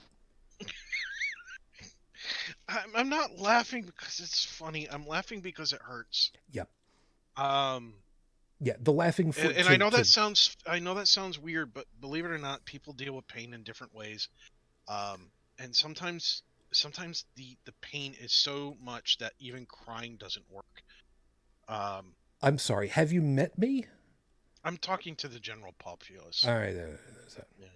But these people that are actually putting forth good ideas and trying to help you and trying to put legislation out there to help, stop blocking it.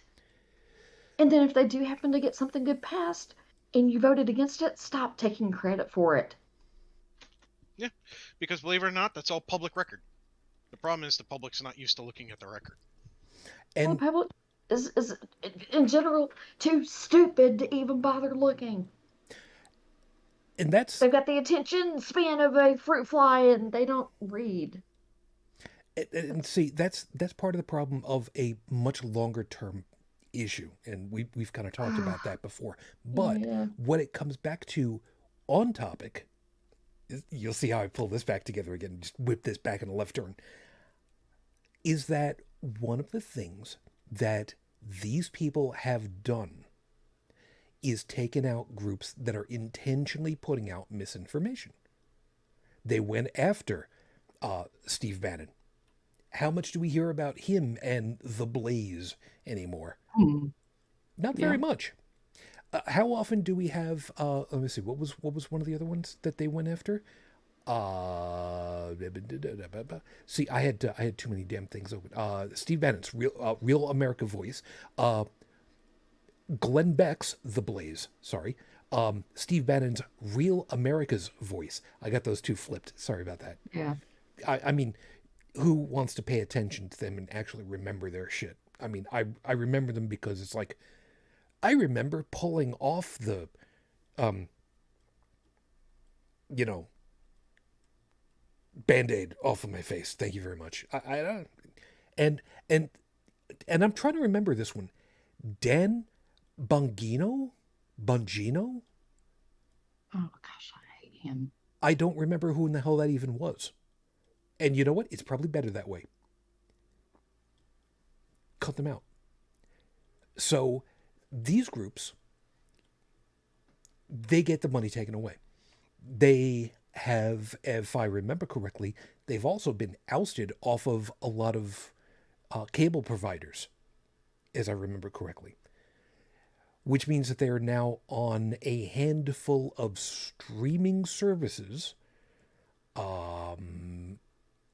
I believe Roku has dropped most, if not all of them. AT&T's streaming services, I believe, still had one or two. And I know for, well, Fox News is still on, other stuff. But Mhm. the question is, for how much longer? I don't So, know. I mean, AT&T kind of cut ties with OAN, yeah. And you and know that was what? their big spender. Yep. As far as I'm concerned, you know what? Good. That's perfectly Yeah. fine. And oh yeah, Stephanie had also pointed out earlier. The U.S. made huge profits out of the war, bankrupted the U.K. Don't feel bad. I mean, you guys did it to us first, so it seems only fair that we return the favor. I'm kidding. I'm joking. I'm making a really, really bad joke. I'm terribly sorry, but only just a little bit. Actually, a lot more than that. But I can't stretch any further than that without cramping my fingers. The idea that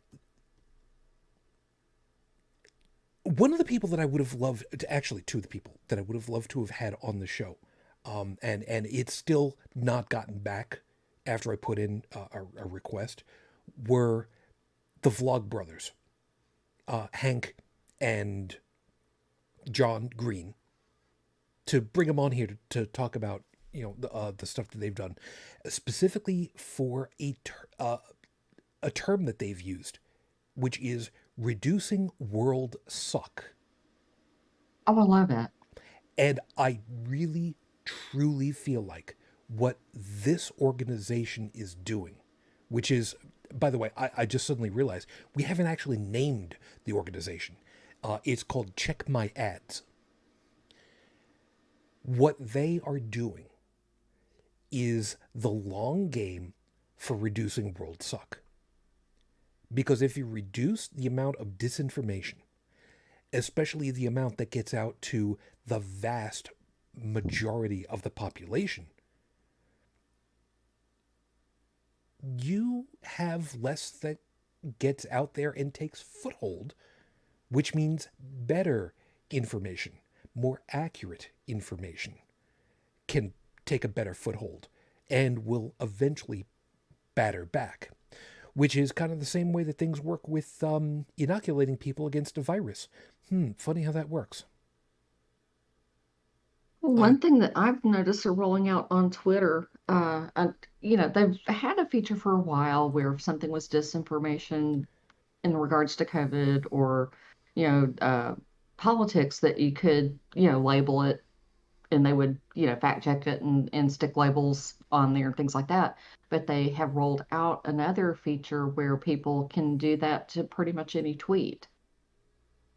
I don't know if they're going to roll this out to all users, but I saw a couple of tweets that were made recently where other people had contributed other information and said, no, this is not quite accurate. It's actually this, this, and this,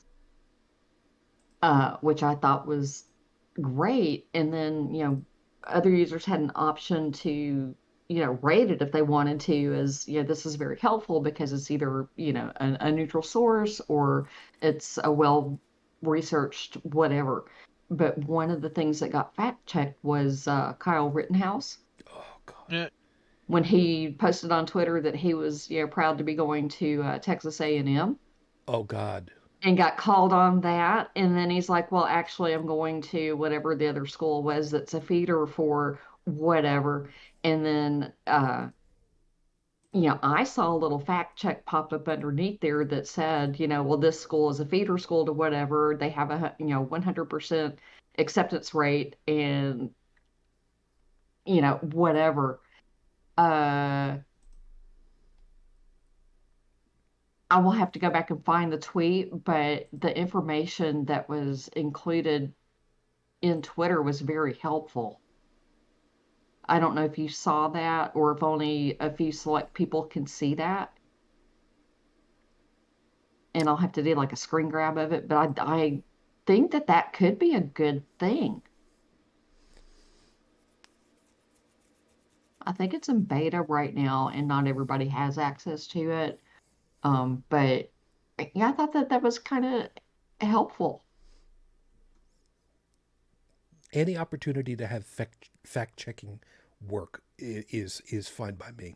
The only time I've seen it is with stuff on Facebook. Fortunately, I mean, honestly, I think Mr. Rittenhouse should be investigated by the Secret Service Oh, he should.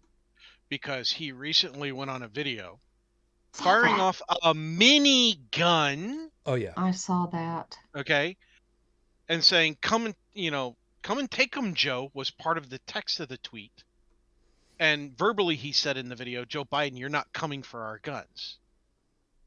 I saw that. Honestly, combined, that sounds like a threat to the president of the United States. I don't care if it was Trump. I don't care if it was Bill Clinton. I don't care if it was Bush, any of them. That is a threat against the presidency. That needs to be investigated. I'm going to put a screen grab what I'm talking about here as the Oh, and I wonder how much advertisement he's going to get, by the way. context thing that I'm talking about on Twitter. But it's Could- this underneath.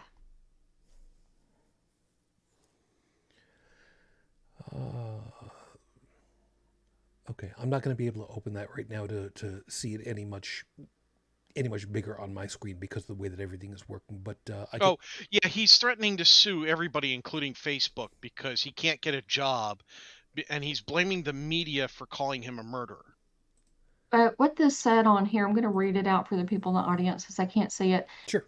He was talking about, unfortunately, he got robbed, but he's excited to join Texas A&M in 2023.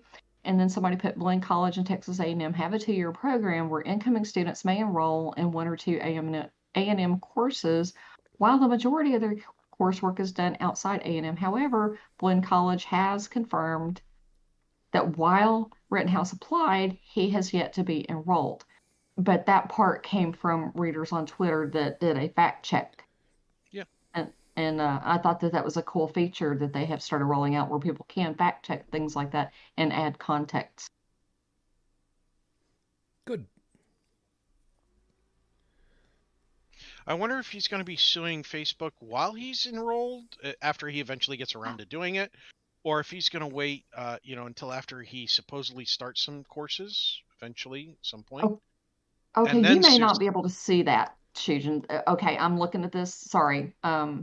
Looking at this, and it says this is a pilot program visible to a small set of people. Gotcha. Context has to be found helpful by others to appear on a tweet. So you may or may not be able to see that, but I can see it. Okay. Okay, I'm done.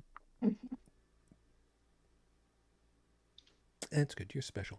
I know that you haven't. I know that we haven't gotten any more on the chat from Stephanie. Hun, I really hope I didn't really upset you. I was trying to be somewhat funny about 300 years ago of crap that going back and forth. I was trying to make it. If I made a really bad joke, please at least tell me that much, because I'm afraid I may have actually pissed you off, and I really didn't mean to. If I did, I'm sorry. I will. If I did, I will make sure that I don't do that again.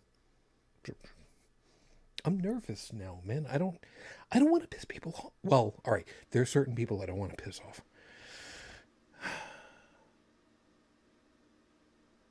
Okay. Okay. Um.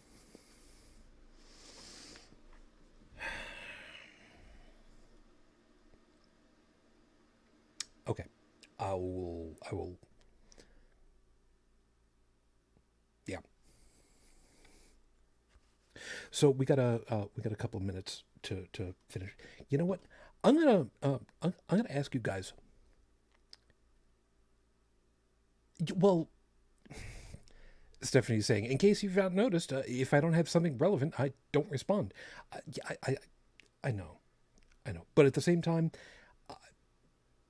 this was one of those moments where I was a little worried that I might have angered you, and I would sincerely hope that I have not. And if I did, I really do apologize, but I'll. Don't forget, sometimes in the messages that we convey, we're bound to anger somebody that we really hope to not anger, and it could be from any number of things. That's true.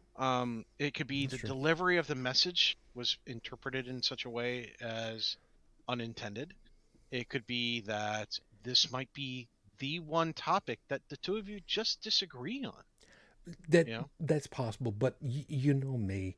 You've known me long enough. I can't believe I'm going to say it this way. I pride myself on being able to whatever it is that I want to say that what I want to convey that I can properly do that. And there are only a handful of people that I actually truly want to piss off. Nephilim Free is one of them. Actually, that's a name that doesn't come up every once in a while, and every once in a while it does in my head, and it's just like we haven't heard from him in a long time. I wonder if he's okay. Do we care? No. Just a little bit. Well, I but mean, you mind a little bit. I don't wish him harm, but if he like quietly went away and never posted again, I wouldn't miss him. You're right on the money right there. And Stephanie's got one thing I am. One thing I am not is easy to annoy. Mm. I'll take that at face value then. Thank you. All right. Got a couple of minutes before we absolutely have to hit the wall and whatnot. I'm gonna see about getting whatever last thoughts you guys have got now. We'll end just a little bit on the early side. I'm not tired, but sleep has been kind of weird on me, and later in the night, I've been getting into this really weird thing where it's just like, I'm fine. Then all of a sudden, okay, I just started to run down. I have no. So I don't want to push that too far.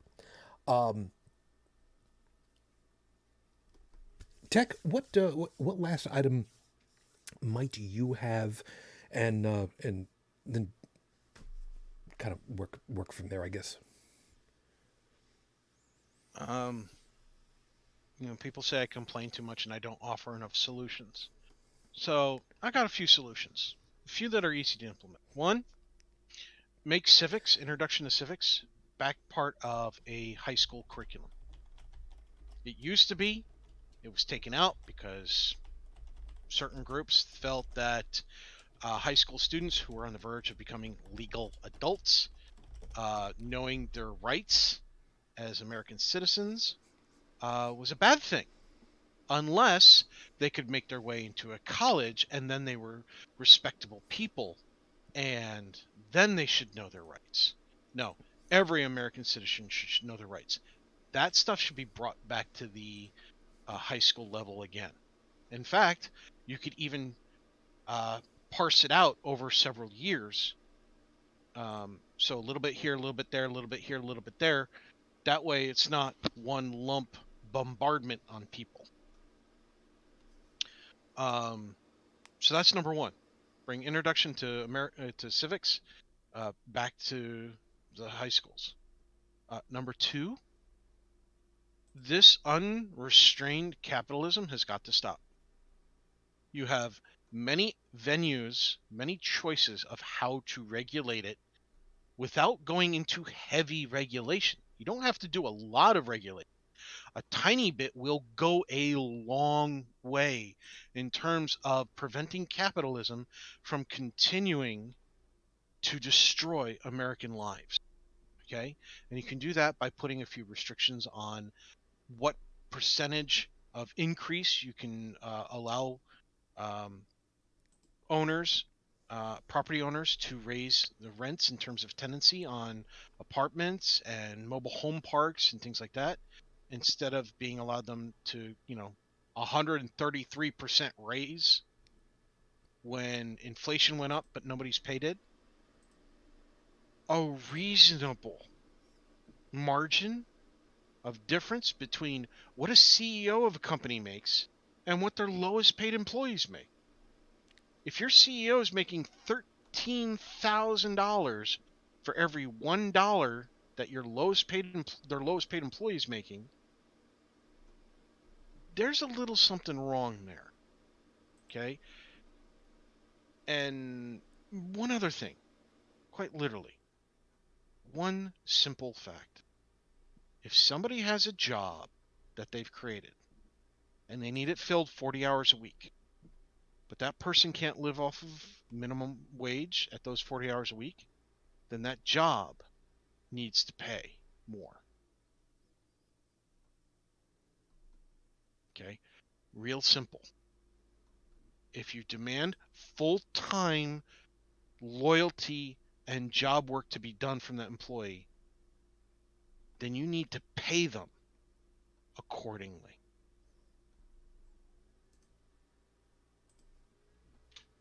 It's funny that. Sorry. All I was going to say was that memory serves, that was the Green New Deal back in the day. No, yeah. Wait, it was the New Deal, no? Yeah, it was the New Deal, not the Green New Deal, the New Deal. That's right. FDR, wasn't it? Yep. I actually remember some shit besides 80s. And the GOP wants to destroy the New Deal. Yep. Even after how many? 70? Wow, almost 90 years after its creation. But I'd like to see an economy. It's funny. We're talking about the value of a dollar and all that, and basing it on the gold standard or whatever. But why not base it on a living wage? Yeah. There should be some sort of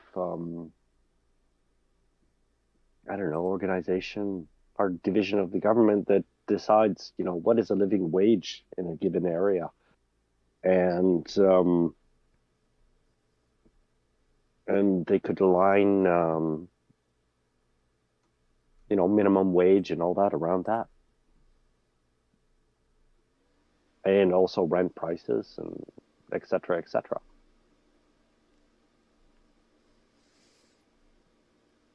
That does make for an interesting idea.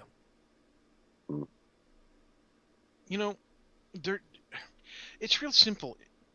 I know it's not the end-all be-all of ways to judge, whether or not somebody's going to be living a secure and happy life. But the Maslow's hierarchy of needs actually makes some really good points. And that if you take into account as a business owner the needs of your employees, do they have a safety net? Do they have financial stability? Do they have a roof over their head that they're not at risk of losing? Do they have 3 square meals a day for each of themselves and any members of their family? Are they at risk of going bankrupt if they get sick?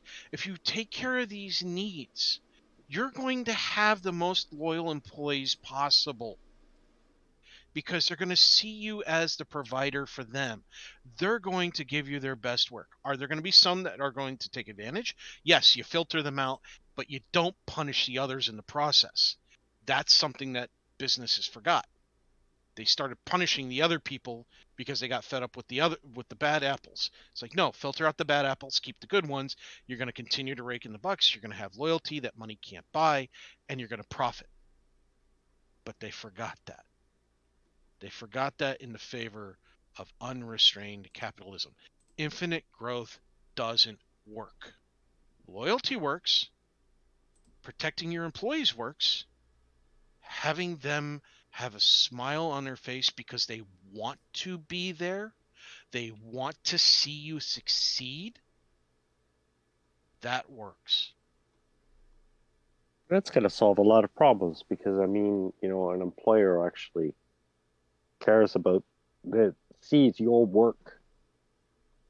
It's an exchange. And when both sides are getting a fair deal, yeah, well, that actually it's important for like even worker morale. I mean, it gives a point to their actually being there. Whereas if you know that for certain, like for example, if I was going to work for a web agency, if I do a job for them, I know for a fact that the money that they're giving me, they're asking the client for 3 times more. It just basically it's exploitation. Yep.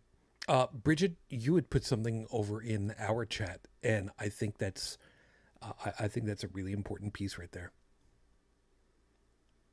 Which one? The first part or the second part? Oh yeah, I didn't Okay. see the second one. My microphone thing is in the way. The first Yeah, one. I mean, the problem that we have in this country, and it's not only just this country, I'm sure the UK also has some of this going on as well, is, what we referred to as vulture capitalism. And, it goes to, making obscene amounts of profit, to buying out companies to gut them and take the money, to just all sorts of practices that I think are horrific. And, during the housing bubble that we had when our economy cratered and just about took everybody else with us, subprime mortgages were a thing. It's predatory lending practices. And then when the, crash occurred, we bailed out all of these bankers and these hedge fund managers because these banks were too big to fail. Yep. And, to me, if you're too big to fail, that should not be a thing. We should not be bailing your ass out. If this really is a free market, then if you cannot afford to stay in business, then you don't. We a lot of the people on the right, scream about, oh, I don't like socialism and, all this other stuff. But that's what we have in this country is socialism for the ultra wealthy. We give them these huge tax breaks. In some instances, we give them subsidies in the billions of dollars, in the cases like ExxonMobil and, Walmart and, even Facebook. They've gotten, billions in subsidies. They don't need subsidies. They have money. If you want to do socialism, then quit giving out so much money to the mega corporations. That's And what the socialism is in this country here. And capitalism on its, on its own is not necessarily a bad thing. Just don't make it predatory and don't do the giveaways to the people who don't need it. and What we have is here is not sustainable and it will fail. And you're going to end up with a tiny percentage at the very top that has sucked up all the money, and then you're going to have a bunch of serfs that are basically wage slaves, and that's all they are. and the people taking most of the money, siphoning it off the top, we don't even see them in the media. They are just like absolutely absent from all media coverage, all attention, even because the faceless shareholders. Well, that's where all the profits are going. Yep. And most of their profits are being offshored so that way they don't have to pay taxes on them. It doesn't trickle down into the economy. It doesn't do anything. As far as I'm concerned, as soon as the company announces its profit margins, that the money's gone from the economy. It doesn't exist anymore. It doesn't. For And I'm so for terrified. 90% of us, anyways. And I'm so terrified that we're going to have yet another housing bubble. I see it coming. Because these corporations have bought up all these houses in these, neighborhoods. It's jacked up my property values and my taxes accordingly, and, other places. And when it crashes again, they're going to get bailed out again. And it's going to be taxpayers bailing them out. And we're going to have a lot more homeless people. And who is it? Was it Finland, or I'm trying to remember one of the Scandinavian countries, and I can't remember off the top of my head which one it was. Iceland.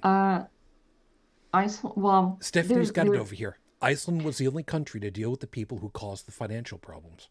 Well, yeah, but there's a country that within the last few years built more housing and decided that it was better to have people housed than to spend money on programs to try to take care of them being unhoused.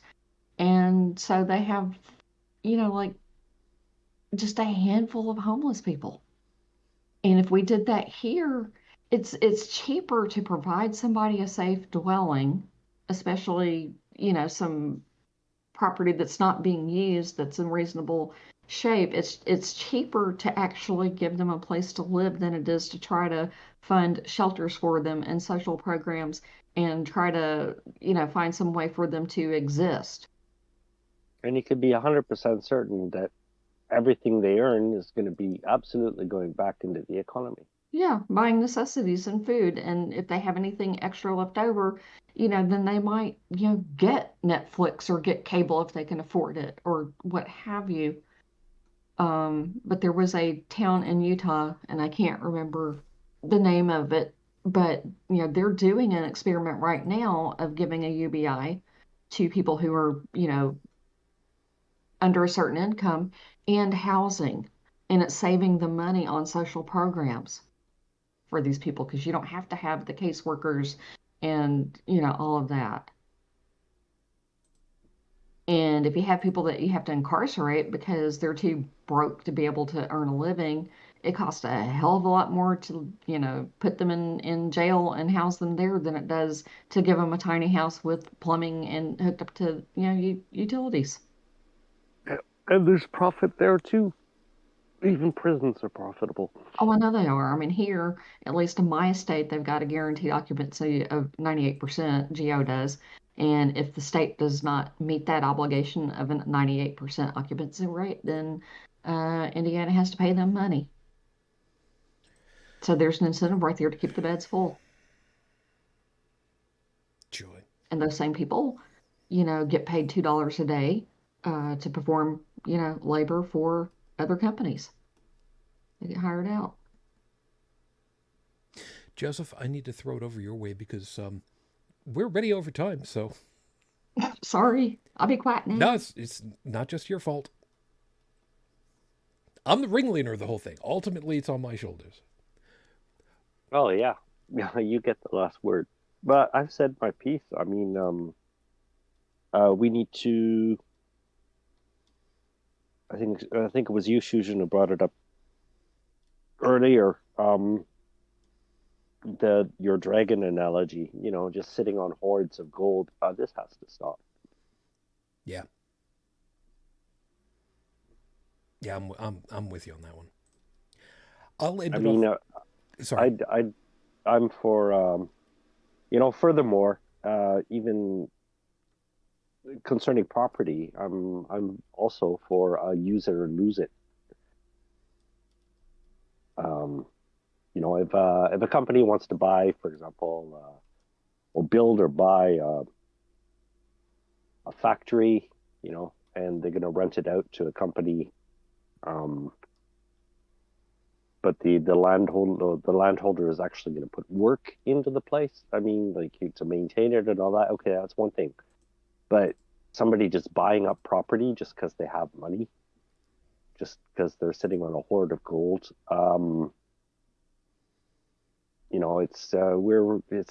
there's so much wrong with that. I mean, it just removes the concept of property from reality, puts a price on it that's completely unaffordable. It benefits people who give a minimum amount of work for,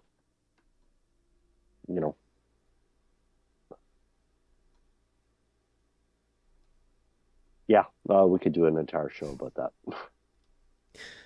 Still a number of them that we're going to end up that way. Let me close this off with this much then. Specifically targeting the original topic. I love this type of activism because it is non-invasive. It is not going to get you attacked on the street directly by a group of 2-3 dozen people all crammed into a U-Haul. Yes, that's actually a thing. Look it up on your news reports for this week. I love the idea of fighting where it hurts. You want to be a news organization, you should not be turning a profit for that. Now, again, reminding you, I think that if you make a good product, you should be compensated for it. But news reporting is supposed to be for the good of the people. If you're not doing that, then what the hell is the point?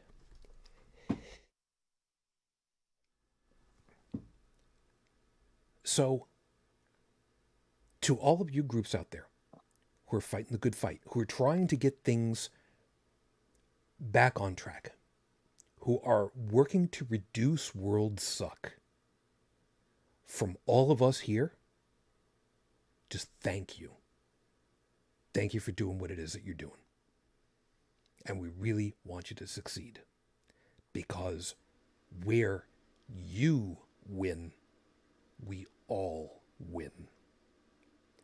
Some people will see what I did there. Some of you are going to wince at that one just a little bit. But hopefully most of you are going to understand, sure, let's go ahead and take what it is that they used and use it right. Good luck. With that, we're going to go ahead and close it for the night. As always, everybody, thank you very much for being with us. Hope that you had yourselves a good time and you've got something to think about for the week ahead. As always, in the chat, Stephanie, thank you. Multiple times. Thank you very much. Phyllis, not quite sure where you are at the moment, but you know what? So long as you're safe, that's all I care about. So thank you for being with us. Joseph, glad you're able to make it. You have a good morning and a safe week ahead. Yeah, you too, sir. You got, you know what? The computer setup that you showed, yeah, it may be evil to some, but you know what? I respect it because it does what you need it to do, and that's the most important part, right? What do you mean by evil? There is supposed to be a layout of monitors that's out there where somebody has basically said, if you've got multiple monitors and they're in this configuration, it's evil. In this configuration, it's neutral. In this configuration, it's good. This one is chaotic. Oh, that kind of right. thing. Okay. If I remember right, the design setup that you've got is somewhere in the evil or chaotic area. I'm not quite sure what it is. But like I said, as far as I'm concerned, it works for you. That's all that matters. Oh, yeah. 25% gain in productivity. Nice. Very good on you. But still, a safe week to you, man. Yeah, you too. Tech, I'm I'm going to go ahead and get away with this one, and I'm not going to explain it. Have yourself a nice, safe week there. I was trying to remember what the hell the guy's name was, and I can't remember it off the top of my head. You know what? It's, what the hell was his name? I can't remember his name. You know what? Doesn't matter. Have a great week. I know what's going to happen. After we get done with the show, I'm going to be able to remember it because I'm going to be able to Google it. You take care of yourself. Yeah, I'm probably gonna get away with it because I'm tired and I don't know what you're talking about. It. And you have a great week too. God, I can't even Google it quick enough. There it is. I will type it for you and just so that it's out of it's not out in the open for anything. It'll make sense. You're gonna laugh. Brigid. Now, before we go ahead and find out who you're gonna say fuck off to, Brigid did a nice for somebody at the concert tonight. Now, I want you to go ahead and tell folks the overall, because I think it's really cool to be able to have an attaboy out there for a change. Oh, thank you. Yeah, I went to go see the Kansas farewell tour here locally, and anyway, I had 2 tickets to go see the concert. And my friend couldn't make it because she had another obligation she had to go to, for family, and so I had a spare ticket. And there was a guy, it looked like he was, probably my daughter's age. I don't know how old he was, but he was out there, busking, playing saxophone, and people were throwing money in the case and all that. And I listened to him for a few minutes before the show, and anyway, said, I don't have any money on me because I don't carry, cash or anything. I said, but I got an extra Kansas ticket. You want to go to the concert? And he's like, really? And can I give you a hug? And so, yeah, dude got to sit 10th row center and go see Kansas with me. So that was very cool. Good on you being able to do that. Well, I was glad I was able to do that, and just eh. So that we got the nice out of the way, let's go ahead and reminding you that we usually set this for one name. It doesn't necessarily have to be one person. So who do you want to go ahead and single out? Gosh, there's a list, man. I'm going to go with one of yours, Shujin. Mark? Elise Stefanik. She's number 3 ranking in the GOP now. She's from New York. She replaced Liz Cheney. Oh. Yeah. I'm unfamiliar with this person off the top of my head. Great. You should be. You should be. You need to be. You need to learn about Elise Stefanik. Great. But she's endorsing candidates who openly say that we need leaders like Hitler, and has said Hitler. What the hell? Go fuck yourself. Yeah, she's from New York, Shujin. I'm going to have to look this up because, as most people will remember, New York is a very large area. I will have to do about as much research on her as I have done for the Horrible Scopes this week. Great, thanks. I got to do homework. Yeah, again. she's a representative from New York, and ended up taking over Liz Cheney's position when Liz Cheney got booted from her committees. So, yeah, here's a picture of her. I don't know that that's going to help. She is such a... she's such a nasty bitch. And she's evil. I'll have to deal with that. All right, that's great. I'll find out where New York 23 is. All right. Any case, but thank you. Glad you were able to make it for the show and for the show. So, good. Yeah, me too. Folks, thank you very much for being with us. Of course, as always, if you'd like to join us next week, we'll be back on. I will try to figure another topic earlier, early in the week. I'm going to try to see about getting a show topic, midweek, Wednesday, Thursday, and not wait until the end of the week for a change.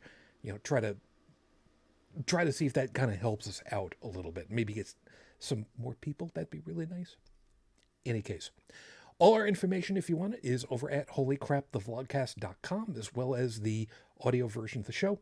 You can leave us a voicemail at 859-HCTV-554, 859-428-8554. We will be looking forward to seeing you again next week. Please stay safe, stay healthy, be careful. There is no such thing as paranoia when you consider that there's stuff floating in the air that can do bad things to you. Please be careful. So, till next time, as always, I wish you all the peace I no longer have. I wish you the strength that I've learned. I wish you well. And my lady, 17 years on, I am still in love. Matane Fujin. I love you. I miss you. Dream of me. Till the next time we're together, everyone, as always, good night.